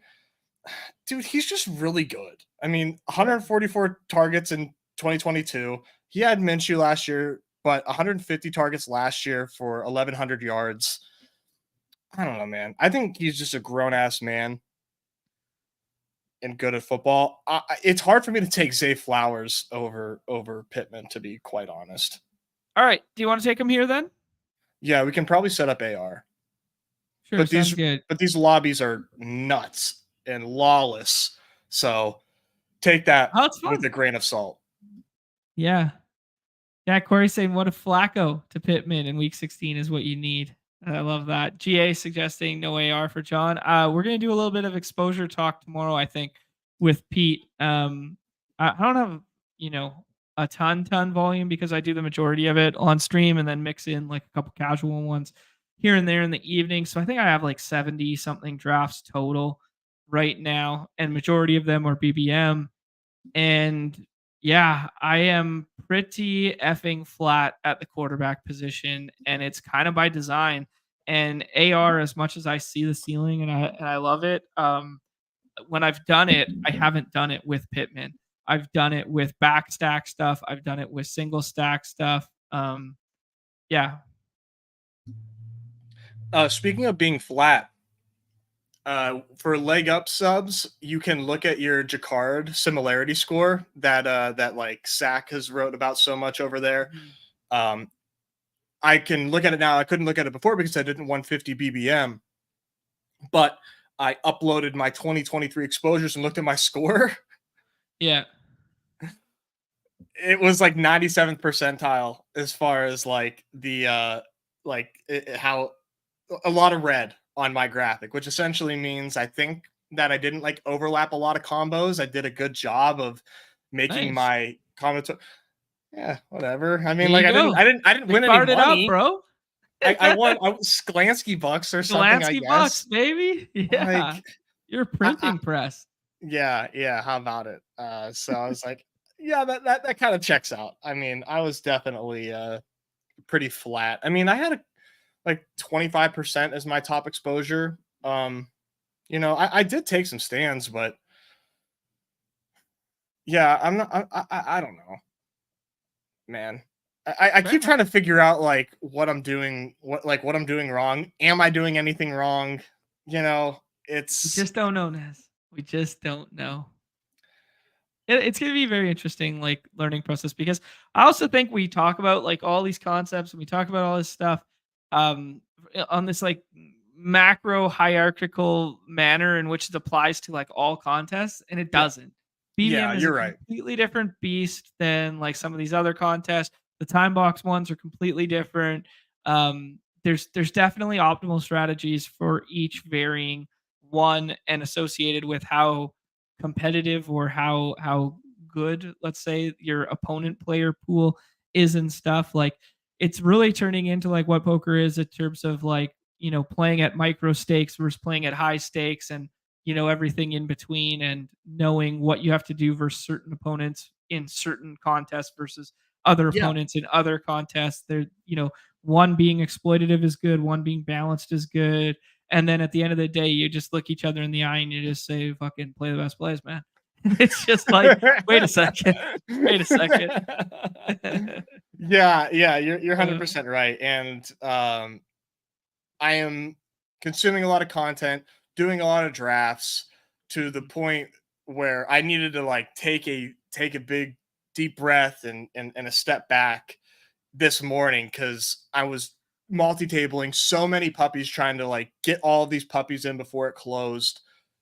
And I just feel like I lost my identity a little bit in these draft rooms where I wasn't having takes. I'm just like drafting, and maybe not having takes is how you should draft. It was tough. I do like AR here. I think we just did we successfully set up our AR stack and go for it? Yeah, I wouldn't push it in these puppies. These puppies, man, they don't want these people actively try to snipe your stacks in the puppies. These people. Oh man, Sealing, that's so funny. Yes, I deep breath, step back, saw the Rakeback program, and then maxed the effing puppy. I love that, man. Oh man. Oh, Samuel said Naylor not in the lineup versus the lefty, down worse than Chip. Oh, we're down so. Enjoy your refund, buddy. Oh. At least you don't lose. J-Hab's asking if the Jacquard score is for normal subs or just sidekick subs. I believe it's just it's normal subs as well, right? No, sidekick sub means you are a normal sub. Joe Mixon, question mark? Yeah. Or Kittle? What do you like here, man? I think I like Mixon now that we have Tank Dell. Feels like a good bet on the offense. Feels like we might be a little bit behind. I do view this quarterback or this running back tier a little bit higher than this next pocket that's going to fall back to us and tends to always do that. The I one think guy the that market I has kind that of price correctly. Sorry, go ahead. okay. Yeah, the one thing, yeah, I mean, so much has been made about getting ahead at the elite tight end or whatever, but I think we can do some funky stuff with tight end here coming up. One guy that's been jumping out to me in recent memory that I haven't been drafting a ton that I think I should be drafting is Jordan Addison, man. Year 2 rookie bump or year 2 wide receiver bump. He did so much with so little last year, Joshua Dobbs and Nick Mullins and whatever. That KOC offense is just so forgiving for wide receivers. And we saw him have some extreme outliers in terms of fantasy scores because he did score some ridiculous touchdowns that were I don't know, astronomically high variant, let's call it. Sure. And maybe that did quote unquote pad his stats, but I do think he's just they don't have anybody else there really after KJ Osborne's been gone. It's just one spot that I've been thinking about more recently that it's man, I think he might be and should be a little bit ahead of this secondary grouping. I'm glad Rome, Mhm. Nook, Addison, feel like a tier. And are they that different than Calvin Ridley and Jaden Reed, etc.? Right. And I don't think they are. I'm glad you brought him up because early on I was hammering Jordan Addison. Very much into him for all those reasons that you said. As a rookie, had a really good season. Now I'm kind of factoring in how much of that was because of Justin Jefferson not being there. But when you succeed in that environment, I don't care if you have a monster target earner like Justin Jefferson not in the lineup. What I think of is, what did Quentin Johnston do when he was in that situation, right? He didn't do anything with that opportunity. He had the entire runway cleared for a smash rookie season, and it never happened. Right. But Jordan Addison stepped up in that situation and did really good and was a good prospect. Yeah, that's a little fair comp there. Something hilarious just happened in the chat here that everybody's laughing around. Nez, our guy Tyler, aka the emo cowboy, tried to gift out a Badge Bros membership, which we thank him for. But it resulted in him getting a Badge Bros membership. I guess he didn't realize that his had expired or he didn't have one or whatever. So when he gifted one out, and all these people are just howling in the chat here, and I love his analogy here. He said he just gave himself a hand job live on stream. That is beautiful. In a way, only Tyler could explain, could articulate. Yeah, yes, exactly. That's so funny. Thank you, Tyler, for gifting somebody a membership in the chat. Okay, Nez. We're gonna be back up on the clock here. We're kind of hitting that sweet spot for the running back where there's no wide receivers on the board, and they're all running backs. Ramondre after the signing, Zamir White, a guy I've been moving up. DeAndre Swift, who ETR likes. Who do you like, man? I don't take a lot of Zamir White. Okay. If you want to do that. Yeah, I've been kind of correcting my bags a little bit there. There's some week 17 correlation there. Right? Yes. Nope, not yet. Not yet. You're thinking of last year? I'm thinking last year. The week 17 this year is the New Orleans one for them.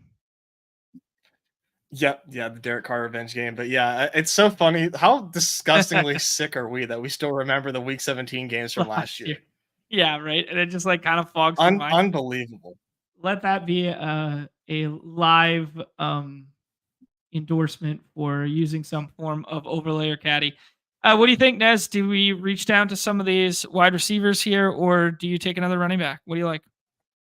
Well, I mean, Jonathan Brooks is somebody that I'm trying to get more of. Our Discord is very high on Jonathan Brooks. I'm really worried about being behind on him. I'm at 8%, so at the field, but I'm really, really scared of not having Jonathan Brooks bags. And with the Joe Mixon, Zamir White start, if he does start slow, we can probably take that hit a little bit. And we have 4 really, really good receivers to start. So I think it's okay to take another detour and not force the wide receiver pick there. Okay. Yeah, I respect it. I do not have basically any Jonathan Brooks. He was going to be one of my exposures to share tomorrow that I'm kind of scared because we liked him in the pre-draft window and we thought he was really good. And yeah. Shout out to our guy Numi, who is sometimes on here with us and increasingly less so as he is running the games. But he just gifted out 5 Badge Bros members. So that lets you use these beautiful icons, the Numies, the Mr. Good Boy, and get those badges up. Appreciate you, Numi, supporting the community. Love it, brother. Send some love Numi's way if you happen to be one of those recipients. I was gonna mention, talking about remembering last year's Week 17 games and how funny and disgusting it is that we can damn near recount all of them. Pete had Denny Carter on for the After Dark, which I keep talking about. I just thought that was such a funny and good episode. But I bring that up again because Pete was asking for a temperature check. He's like, you do a lot of redraft content. How much are we in a bubble? And how would you basically describe this bubble? And just him getting not the validation, but hearing from Denny that this community is truly the sickest of the sick, and that how not normal it is to be entrenched into fantasy football we are in the month of June. Right. Yeah. It echoed for me as I was, on sometimes in our group chat, with some of my college buddies, we do a group FaceTime. It's just in the middle of lunch, whoever picks up. And I'm talking to my buddy, and these are we have a fantasy league together. And I'm asking how much, what are you doing for fantasy? Are you prepping? Cause it's a keeper league. Have you looked at your keepers? Are you doing any strategy? And he's like, no, why? It's June. Why? Why would I be are you joking? Why would I be doing research now? I'm like, for sure. Why would you be doing that? I think if I jokingly told them I have 50 teams drafted so far, they'd be like, what the fuck? You drafted 50? And in reality, it's it's over 300. No, I did 150 this week. I did. I fucking did. Oh man, that's funny. We really you really have no idea until you talk to your home league buddies how fucked up this crew is. Yeah, right. This niche little bubble here. A-Rod just saying he discovered the channel. Yo, appreciate you showing out, man. Tell your friends. We are here every single day drafting anything and everything on Underdog. We have dabbled in the puck streets, the baseball we did earlier. We do NBA. We did some WNBA. We kind of skirted by on that one. But yeah, man, we are showing out drafting all the time here. I think there's one obvious pick for us, Nez. It's not a quarterback that I would traditionally do it with it, but AD Mitchell as a double stack feels like the right move here. He's not the top in ADP, but I reach for AD Mitchell here just because if we are getting this smash a rich season, I want to just bring along all of his teammates with it. Okay. So let's just do it. Because honestly, and I'm done taking chances on stacks and puppies, man. I'm telling you, you're gonna regret it. If you think you can get a value on a stack, just don't even try it, man. I can't tell you how many times I tried to set up an over drafted T. Higgins and Jamar Chase team with Burrow, and Burrow goes ahead of ADP. Naked, with a team that already has a quarterback. It happens a lot. It happens a lot. The lawless puppy lobbies.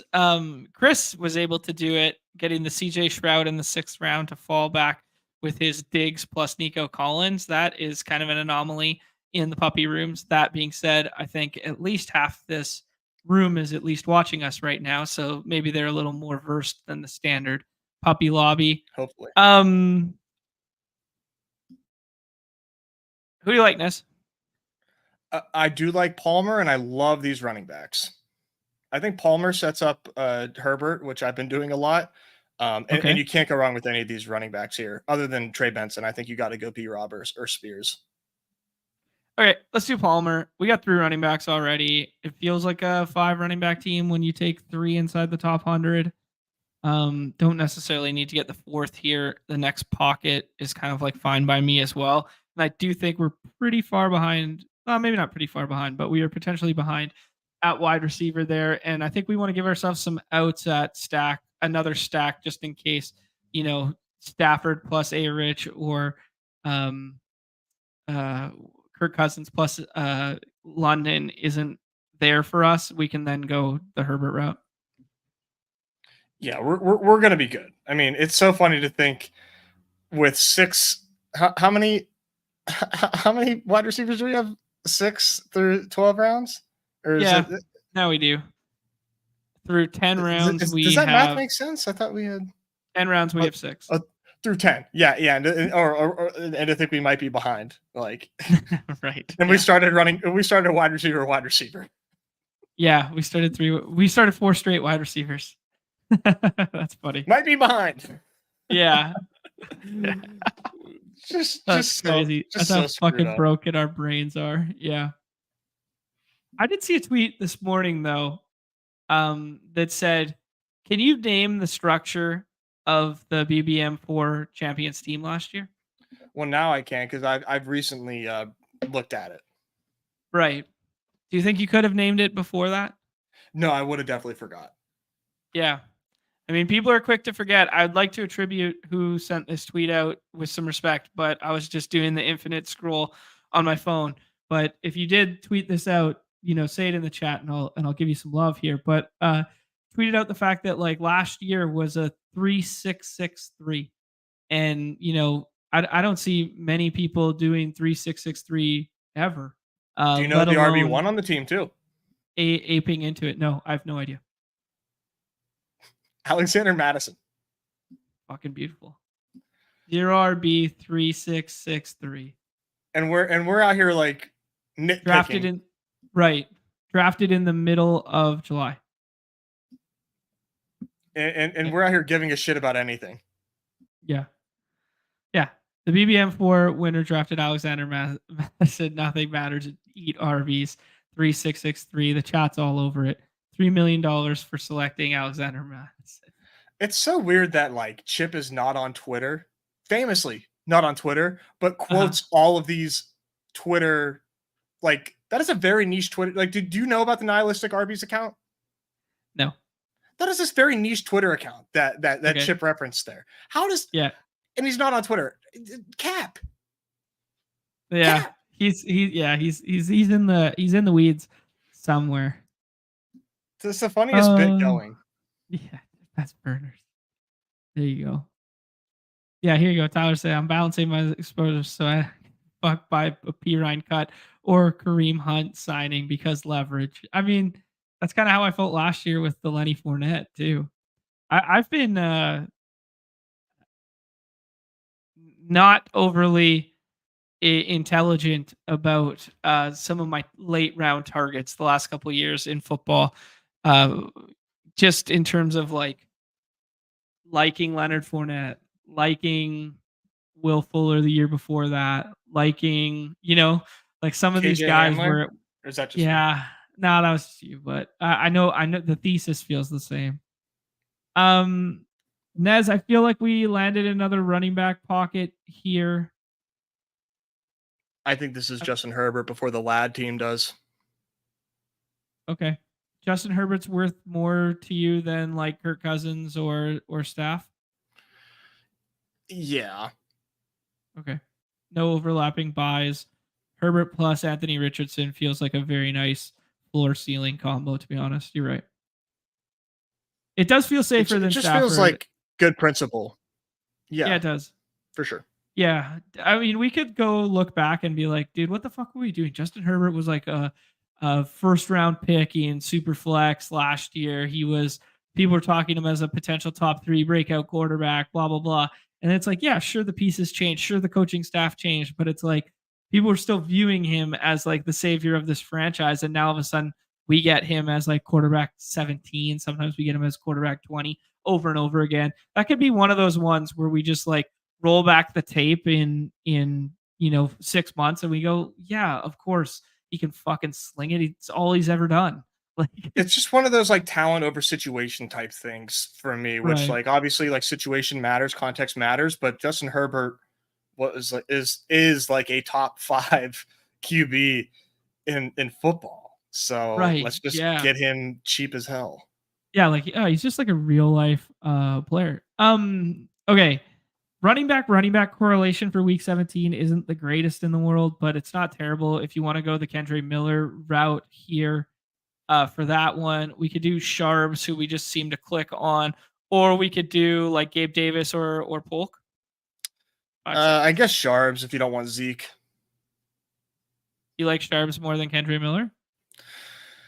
Yeah, might be a hot take, but I don't. We only got 1 year of Kendre Miller, but I think Kendre Miller had opportunities to like show us a little bit of something last year, and he didn't. And Jamal Williams is still there, and Alvin Kamara is still there. I think he's a contingency play where I think Charbs has more standalone value with much stronger contingency upside because we know Charbonnet is better at football than Kendre Miller. Okay. Yeah, that's like the take.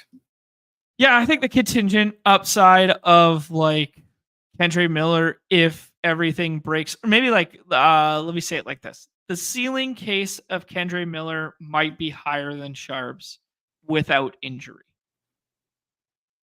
So like for Sharps to hit ceiling, he probably needs Ken Walker injury, whereas Kendre Miller could hit ceiling without injury because he has the potential out of Kamara doing something stupid with his contract or holdout, or them just being like, yeah, he's old and washed and whatever. But that's essentially the same thing. It's just a different way of it's the same. Yeah. It's yes, you're right. It is just another, but I guess another way to word that is like, yeah, there's obviously the inevitable potential of injury. Also, there's that other shit going on with Alvin Kamara, which I agree. I think that is fair. That's more of a player take that I have, that I don't think Kendre Miller is that good, and I think we're tied up in what we think about him, or at least the market is, personally. Yeah. I think he just caught a lot of steam last year and people can't relinquish it, right? Like Pete was all in on him and then everybody got excited about it. And yeah. Yeah, I think there's some anchoring bias there. I got to come to the defense right now that our guy CL was like, he's going to push Tua and dare people to take unstacked Tua. And then he didn't take him unstacked. Chris stacked him with Raheem Mostert. I will just say that. And me think he might be entertaining a potential Jonnu Smith in the future too.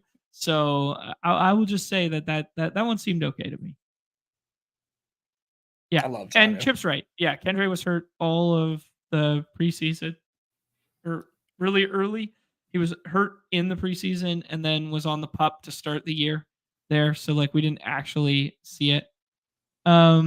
All right, we got some real football knowledge here from Nick Underhill. Noted that Kendre seemingly behind Jamal, and that's unexpected to this point. I mean, Jamal got the bag a little bit, right? So he is a guy that we mixed in the big boards in the 20th round here and there, and we have done once or twice in BBM in the 18th. But yeah. Yeah, fair point.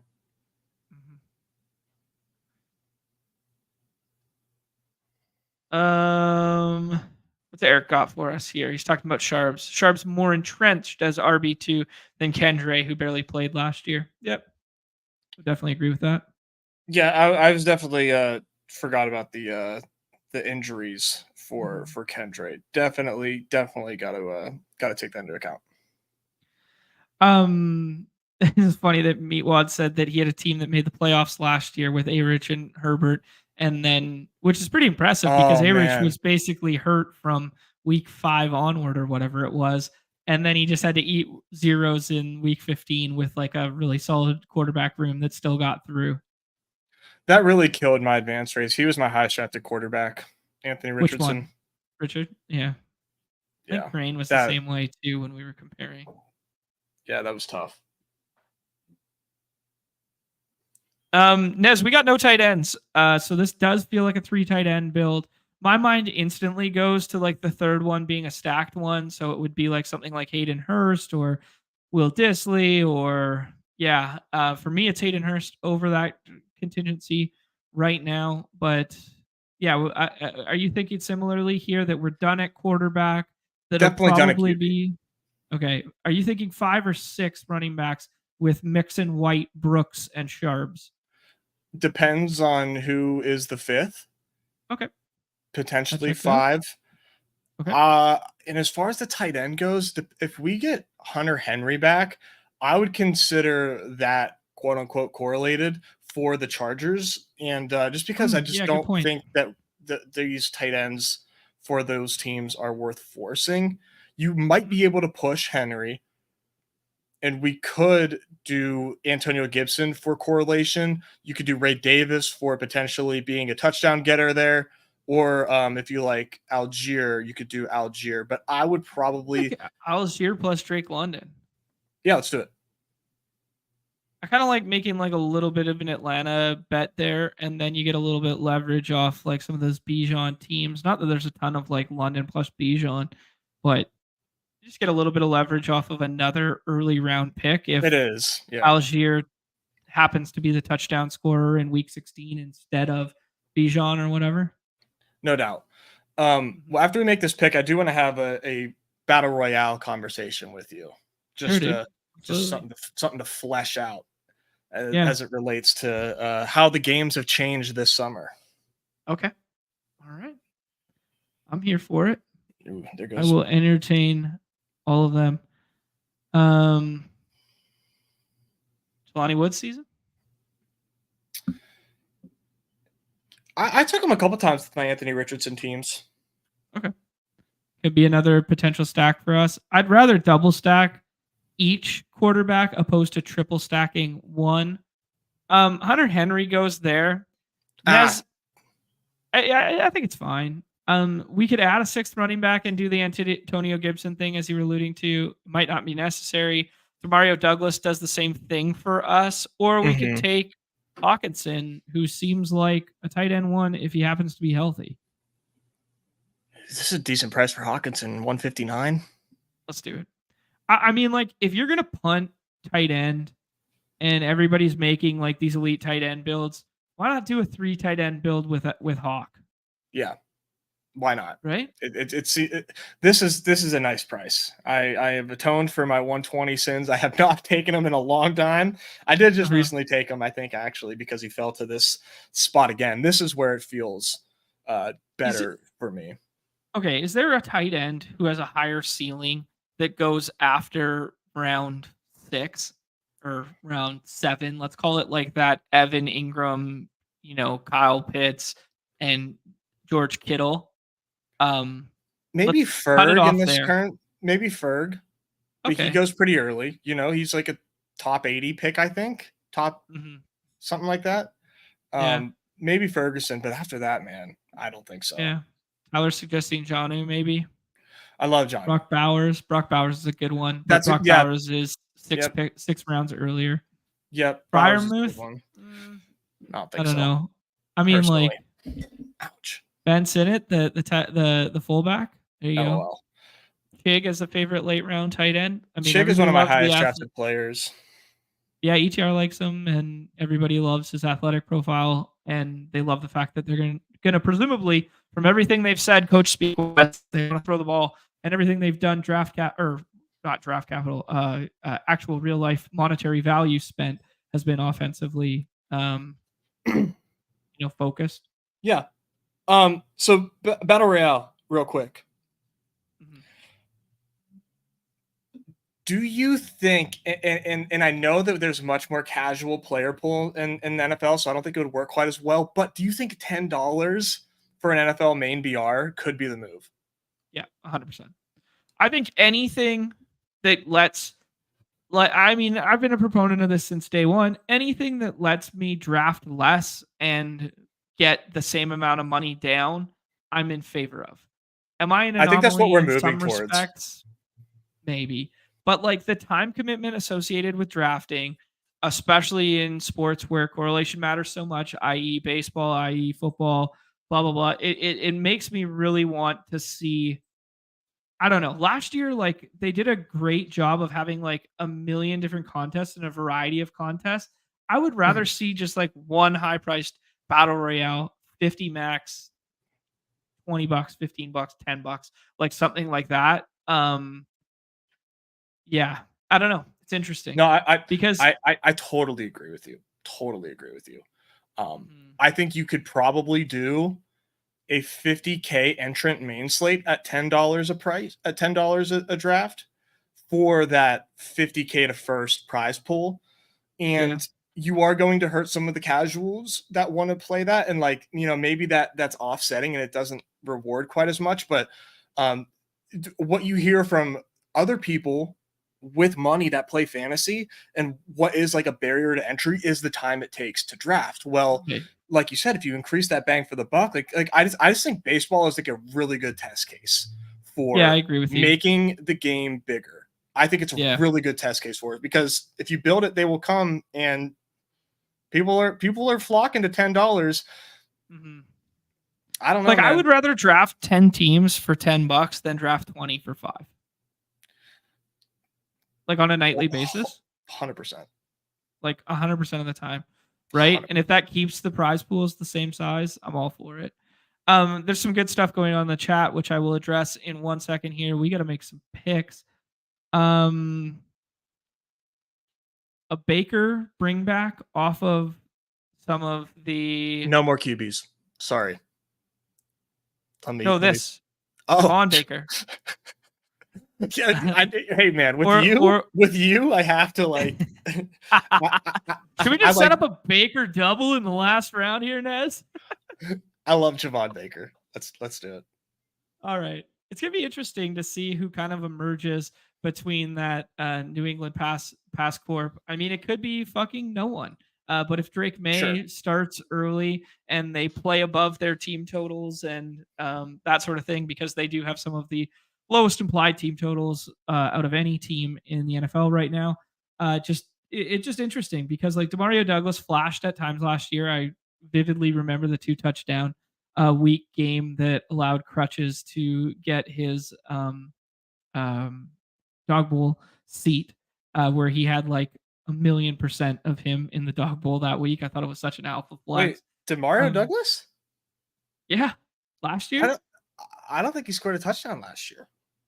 Oh, then it was who was Kendrick the other Bourne? one then? Oh, Kendrick Bourne week 5. Was it? I don't know. Was it Kendrick Bourne week? I think it was. Okay. All right. It's Kendrick Bourne week. Demario Douglas didn't have a touchdown. Kendrick Bourne 2 touchdown week. You're right. Do you want to do Noah Fant, or do you want to try to get one of those other later tight ends? Let's do Noah Fant, and then let's do a Chargers tight end to finish. Noah Fant, we already got the Sharps bet there, so we got a little bit invested in Seattle already, which kind of seems evergreen with us at this point. Yeah. Okay. Let's I'll bring up the draft board here. We'll talk about the team and then see where we allot these last 2 picks of draft capital. I want to hit on a couple things in the chat, Nez, that we missed there. Numi teasing something called auto enter soon. What's that? I'm not sure there. I got to apologize to the Puck guys because I forgot to mention Puck in terms of correlation. It's very important there. Numi suggesting that the $10 price point would be the highest they go for a main. I mean, I think that's fair then. I think that's fair. I think I think having maybe like maybe my issue with like the time commitment thing was like if I do like 8 to bombs and I do 10, of the $25 whatever they were last year of the qualifiers and stuff like that, like I instantly just don't want to do a whole bunch of the $5.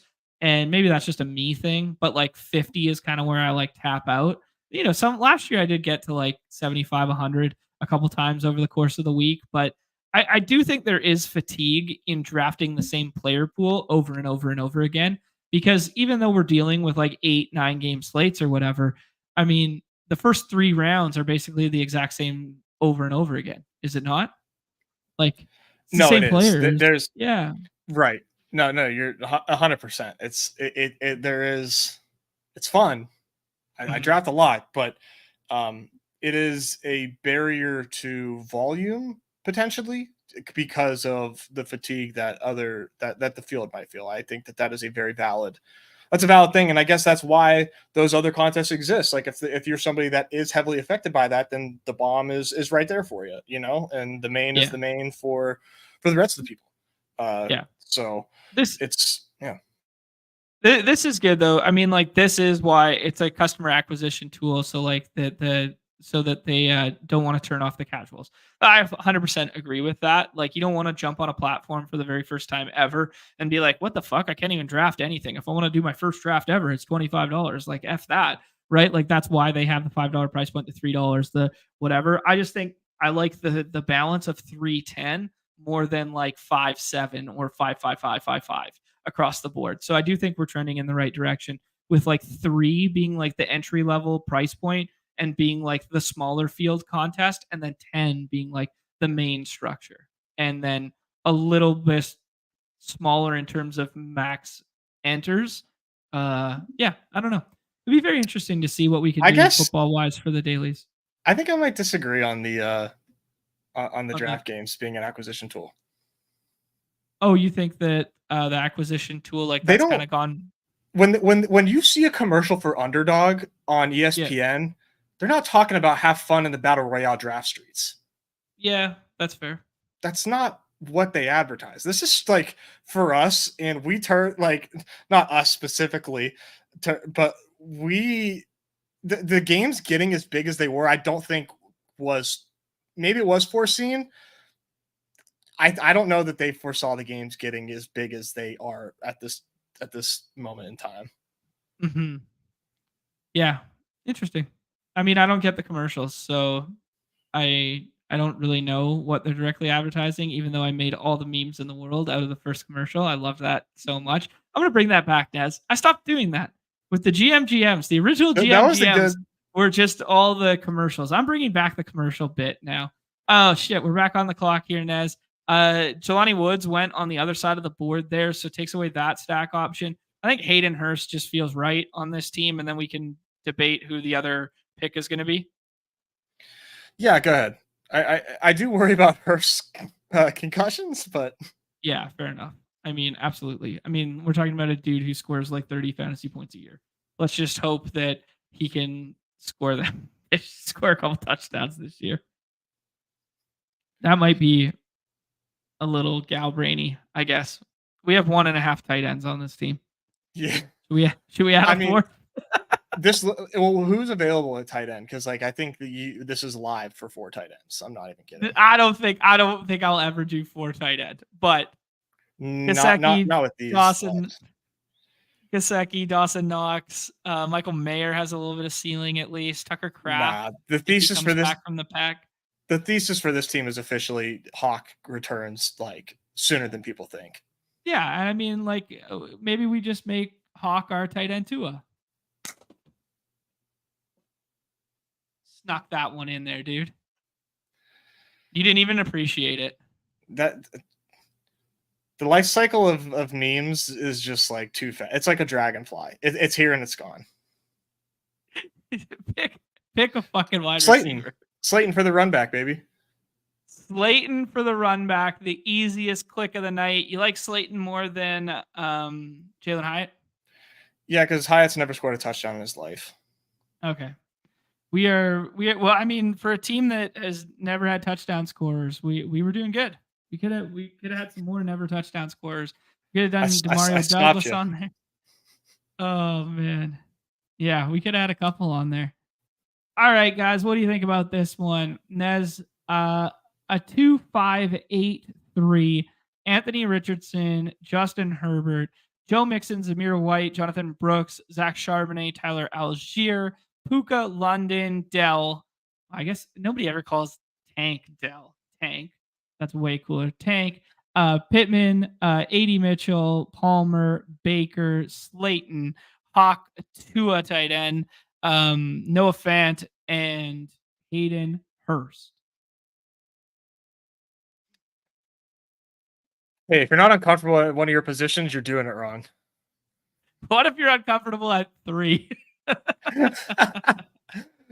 I mean, I do like everything other than tight end here, but it's a puppy What if you play the fan can get your team like at, floating until Mhm. Hawkinson comes in for the smash? Because the wide Yeah. receivers I have no problem with. I really like the RB room.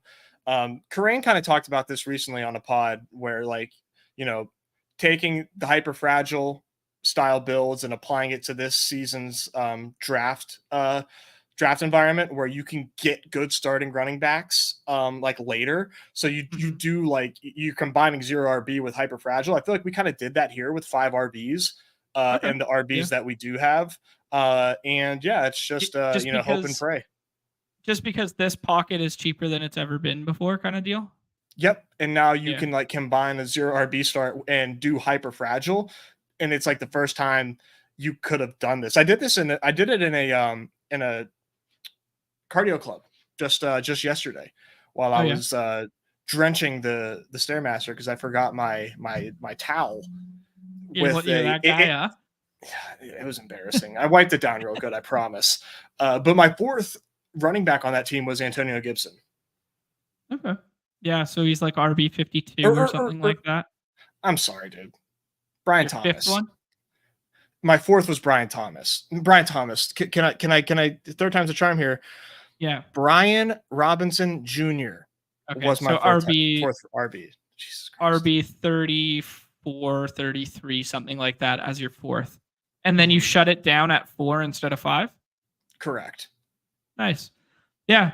I mean, like, I think our draft meta has to change a little bit based on like the pockets of perceived value on a given year. So I think that's one sharp way of looking at it for sure. Actually excited to talk about. I'm going to sit down with Mark tomorrow morning, I think at 9 a.m. my time, and discuss like kind of like what went into his theoretical meta of the 3 running back build, and just talk about some of the stuff that he's been working through behind closed doors. So I'm excited to hear some more kind of like Galbrainy thought process on this. But I do really like that one that you're talking about there, that Crane was talking through. Yeah, I think it's very interesting, and I can see myself doing that quite a bit. I felt pretty good about, despite the fact that I got sniped on a couple stacks. I felt good about drafting it. Okay.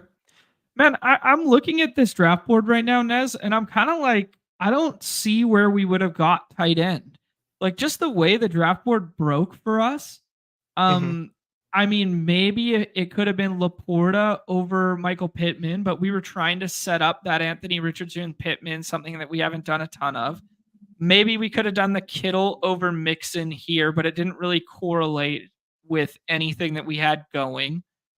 And then almost every other pick around, Jake Ferguson over Zamir White, but Zamir White feels better as our second running back. I'm just kind of like looking through the pockets of the draft here. Like, I'm not taking Freiermuth.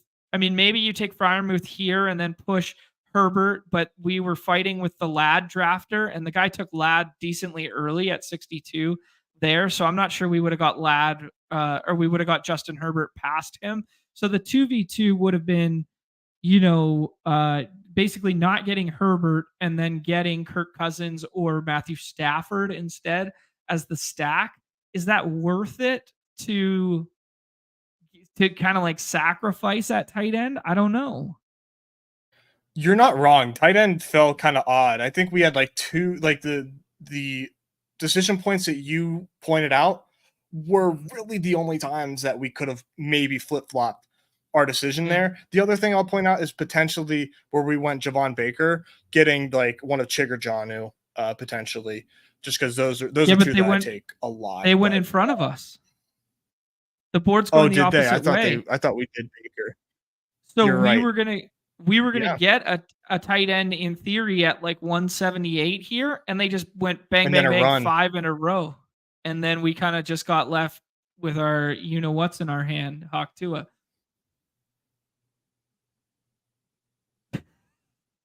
We got Hawk as our tight end, man. Yep. All right, that's enough. I'm not entertaining you. I'm not entertaining you. All right, let's shut her down. We got 225 of us still hanging out. Do us a favor, hit that like, that subscribe, that notification bell. We will be back as soon as tomorrow. We'll be back 2 p.m. Eastern with Peter Overzet, everybody's favorite. Tomorrow we'll talk through some of our exposure stuff thus far. Thank you to Numi for the 5 subs. Thank you for the emo cowboy giving himself a sub. Love to see it. Best of luck to everybody in the baseball streets. If you're just catching up with the stream, we did baseball at the beginning there. I'll go back and timestamp it out for the people. If you're not playing on Underdog Fantasy, promo code MLB at sign up gets you a 50% match deposit up to $500 USD. That'll give you 250 in bonus cash, which will be 10 BBM entries on the house there. Anything else to add, Nez? I will see you in these Turn Tuesday lobbies. He will. Whom will you be selecting in said lobbies? Joey Ortiz, 101. Joey Ortiz and Hunter Brown. Love to see it. Push the plane. Yeah, push the plane. There we go. Yeah, GA's right, though. Those 5 straight tight ends, that was really, really killer for our there. Appreciate Coach Nez jamming out. Thank you, Meatwad, for the stream. We'll be back tomorrow and then back again on Thursday with Hayden Winks, everybody's favorite time of the show. The end. Peace.